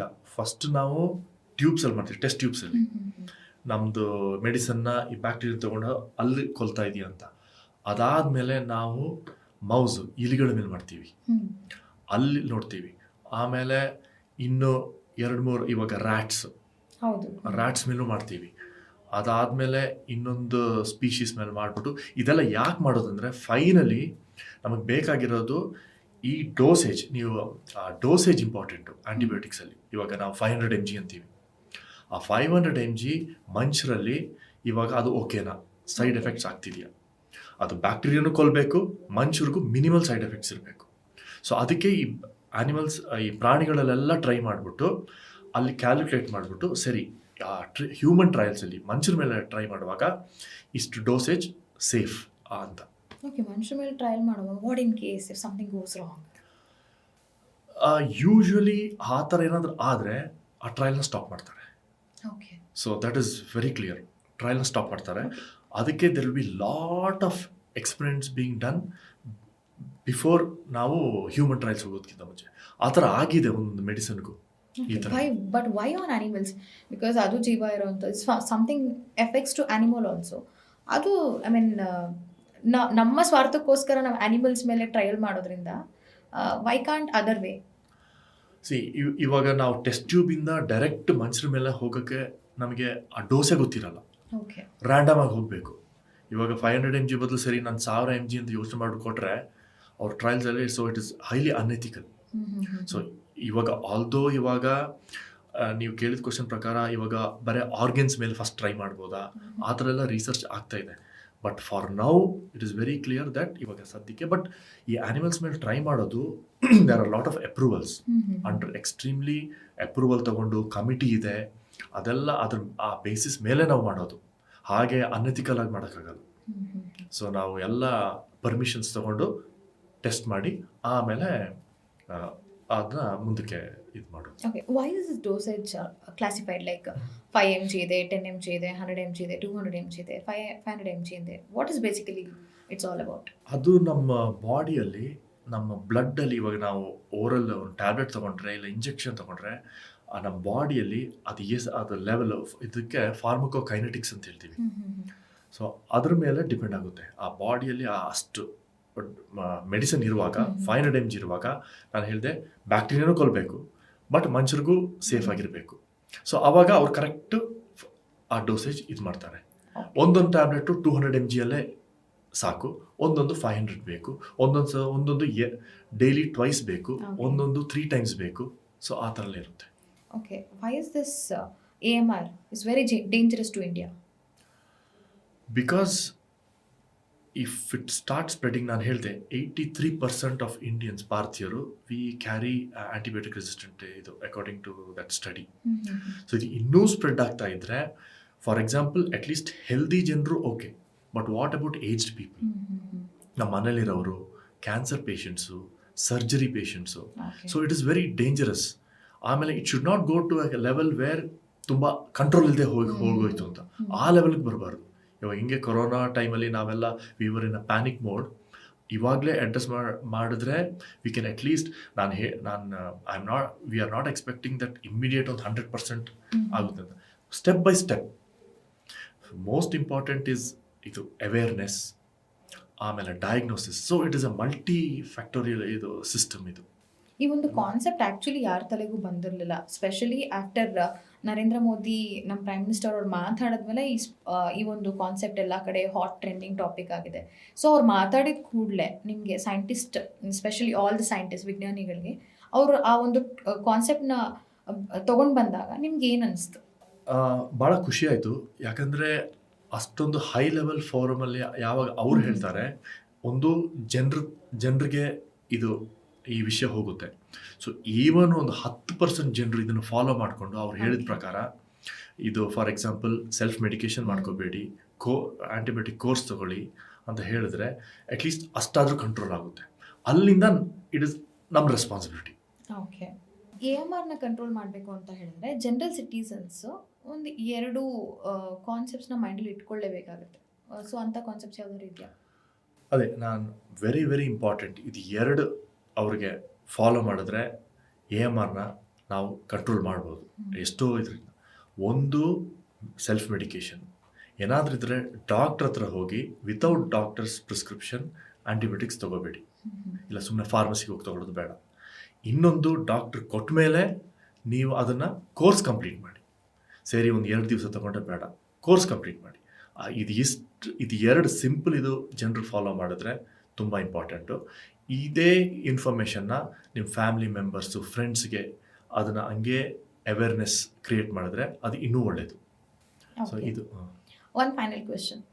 ನೆಕ್ಸ್ಟ್ ಕಮಿಂಗ್ ಡೇಸ್, ಫ್ಯೂಚರ್ ಡೇಸಲ್ಲಿ ಆ್ಯಂಟಿಬಯೋಟಿಕ್ ಇಲ್ಲ ಅಂತ ತಿಳ್ಕೊಳ್ಳಿ, ಅಥವಾ ಆ್ಯಂಟಿಬಯೋಟಿಕ್ಗೆ what is that, it has completely stopped ಅಂತ ತಿಳ್ಕೊಳ್ಳಿ. ಬಿಕಾಸ್ ಹೊಸ ರೋಗಗಳಿಗೆ ಹೊಸ ಆ್ಯಂಟಿಬಯೋಟಿಕ್ ತಯಾರಿ ಮಾಡಬೇಕು ಅಂತ ಹೇಳುವಾಗ you told it takes minimum of 13 to 15 years ಅಂತ ಹೇಳಿದ್ರಿ ನೀವು. ಸೊ ಸಿಚುಯೇಷನ್ ಹೇಗಿರುತ್ತೆ ಅಂತ ತಿಳ್ಕೊಳ್ಳಿ. ಇವಾಗ ಲೆಟ್ಸ್ ಟೇಕ್ ಎನ್ ಎಕ್ಸಾಂಪಲ್. ಆ ಒಂದು ಕಾಯಿಲೆ ಪ್ರತಿಯೊಬ್ಬರಲ್ಲೂ ಇದೆ, touch wood, it should not happen, but still I am saying in case ಹಂಗಾಯಿತು ಅಂತ ಹೇಳುವಾಗ ಆ್ಯಂಟಿಬಯೋಟಿಕ್ಸ್ ಬೇಕೇ ಬೇಕು. ಆ್ಯಂಟಿಬಯೋಟಿಕ್ಸ್ ಇಲ್ಲ ಅಂತ ಹೇಳಿದ್ರೆ ದಟ್ ವಿಲ್ ಸಿವಿಯರ್ಲಿ ಎಫೆಕ್ಟ್, ಎಲ್ರಿಗೂ ಹೆಚ್ಚು ಕಮ್ಮಿ ಆಗುತ್ತೆ. ಸೊ ಈ ಥರ ಟೈಮಲ್ಲಿ ಆ್ಯಂಟಿಬಯೋಟಿಕ್ಸ್ ಇಲ್ಲ ಅಂತ ಹೇಳುವಾಗ, ಬೀಂಗ್ ಎ ಸೈಂಟಿಸ್ಟ್ ಆಗಿರ್ಬೋದು, ಮೆಡಿಕಲ್ ಫೀಲ್ಡ್ ಆಗಿರ್ಬೋದು, ಯಾವ ರೀತಿ ಪ್ರಿಕಾಷನ್ಸ್ ತೊಗೊತೀರಿ ನಾಳೆ ಆ್ಯಂಟಿಬಯೋಟಿಕ್ ಇಲ್ಲ ಅಂತ ಹೇಳುವಾಗ? When we have a slow ಮಾರ್ಕೆಟಲ್ಲಿ ತುಂಬ ಆ್ಯಂಟಿಬಯೋಟಿಕ್ಸ್ ಕಮ್ಮಿ ಆಗ್ತಾ ಬರ್ತಿರುವಾಗ ಈ ಥರ ಸಿಚುಯೇಷನ್ಸ್ನ ಯಾವ ರೀತಿ ನೀವು ಫೇಸ್ ಮಾಡ್ತೀರಿ, ಚಾಲೆಂಜಸ್ನ? ಇದು ಇವಾಗ ಏನಾಗುತ್ತಂದರೆ, ಫಾರ್ ಎಕ್ಸಾಂಪಲ್, ಬಿಕಾಸ್ ನಾವು scientist we always have hope. ನಾನು 2 ಎಕ್ಸಾಂಪಲ್ ಕೋಟ್ ಮಾಡ್ತೀನಿ. ಒಂದು ದ ಮೋರ್ ರೀಸೆಂಟ್ COVID-19. ಅದು ಹೆಂಗೆ ನಾವು ಈ ಸೈಂಟಿಸ್ಟ್ ಎಲ್ಲ ಇದು ಮಾಡಿ ಇಮ್ಮಿಡಿಯೇಟ್ ಅದನ್ನು ವ್ಯಾಕ್ಸಿನ್ ತಂದು ನಾವು ಅವೇರ್ನೆಸ್ ಕ್ರಿಯೇಟ್ ಮಾಡಿ ಅದನ್ನು ಎಷ್ಟೋ ಕಂಟ್ರೋಲ್ಗೆ ತಂದ್ವಿ. ಅದು ಅಂಥ ಡೆಡ್ಲಿ ವೈರಲ್ ಇನ್ಫೆಕ್ಷನ್. ಇನ್ನೊಂದು HIV and AIDS. 80s 90s ಅವಾಗೆಲ್ಲ ತುಂಬ ಇತ್ತು. ನಾನು ಓದುವಾಗೆಲ್ಲ ದಟ್ ವಾಸ್ ವೆರಿ ಪ್ರಾಮಿನೆಂಟ್. ಇವಾಗ ಅದು it is there, but we don't hear it much. ಯಾಕಂದರೆ ಅದರಿಂದ ತುಂಬ ರಿಸರ್ಚ್ ಆಗಿ ತುಂಬ ಅವೇರ್ನೆಸ್ ಇತ್ತು ಅವಾಗ ಅಬೌಟ್ ದಿಸ್, ಏನು ಮಾಡಬೇಕು ಮಾಡಬಾರ್ದು. ಅದೇ ಆನ್ ದೋಸ್ ಲೈನ್ಸ್ ಅದರಿಂದ ಇಫ್ ವಿ ಲರ್ನ್, ಅದೊಂದು ಪಾಠ ಥರ ಕಲಿತ್ಕೊಂಡು ನಾವು ಅದನ್ನೇ AMR ಇದಕ್ಕೆ ತಂದರೆ ಖಂಡಿತ ಅದು ಸಾಲ್ವ್ ಆಗೇ ಆಗುತ್ತೆ. All we need support from industry, ಆಮೇಲೆ government policies, and most important ಎಲ್ಲ ಮಾಡಿಬಿಟ್ಟು citizens should follow. And of course doctors, hospitals ಅದೆಲ್ಲ ಆಗಿ, ಆ್ಯಂಡ್ ಪ್ರೈಮರಿ ಹೆಲ್ತ್ ಕೇರ್ ಸೆಂಟರ್ಸಿಂದ ಹಿಡಿದು ಎಜುಕೇಷನಲ್ ಇನ್ಸ್ಟಿಟ್ಯೂಷನ್ಸ್ ಅಲ್ಲೂ. So it has to start from the grass root level, from young ಸ್ಟೂಡೆಂಟ್ಸಿಂದ awareness create ಮಾಡಿದ್ರೆ ನಾವಿವಾಗ ಹೇಗೆ ಕ್ಲೈಮೇಟ್ ಚೇಂಜ್ಗೆ ಎನ್ವೈರನ್ಮೆಂಟ್ಗೆ ಮಾಡ್ತಿದ್ದೀವಿ ಅಷ್ಟೇ ಸೀರಿಯಸ್ ಆಗಿ ಇದನ್ನು ಮಾಡಿದ್ರೆ I am sure we will be able to overcome this challenge. Okay sir, thank you so much. ಇಷ್ಟು ಬಿಸಿ ಸ್ಕೆಡ್ಯೂಲಲ್ಲಿ ಬಂದು ಇಷ್ಟು ವ್ಯಾಲ್ಯೂಬಲ್ ಇನ್ಫಾರ್ಮೇಷನ್ಸ್ನ ಕೊಟ್ಟಿದ್ದಕ್ಕೆ thank you so much. Thank you Ranjitha, ಭಾಳ ಖುಷಿ ಆಯಿತು ಈ ಡಿಸ್ಕಷನ್ನು. ನಂದು ಹೋಪ್ ಏನಂದರೆ ಈ ಮೆಸೇಜ್ ಎಲ್ಲ ಹೋಗಿ we can make a change to controlling the anti microbial resistance problem. ಆಮೇಲೆ ನಾನು ಪ್ರತಿಧ್ವನಿ ಟೀಮು ಎಲ್ಲ ತುಂಬ ಧನ್ಯವಾದ ಹೇಳ್ತೀನಿ. ನನಗೂ ಭಾಳ ಖುಷಿ ಆಯಿತು ಈ ಕಾನ್ವರ್ಸೇಷನು. ನಂದು ಫಸ್ಟ್ ಎಕ್ಸ್ಪೀರಿಯನ್ಸ್, ತುಂಬ ಖುಷಿ ಆಯಿತು. Thank you. ಹೆಚ್ಚಿನ ವಿಡಿಯೋಗಳಿಗೆ ಪ್ರತಿಧ್ವನಿ ಯೂಟ್ಯೂಬ್ ಚಾನೆಲ್ ಸಬ್ಸ್ಕ್ರೈಬ್ ಮಾಡಿ, ಬೆಲ್ ಐಕಾನ್ ಕ್ಲಿಕ್ ಮಾಡಿ.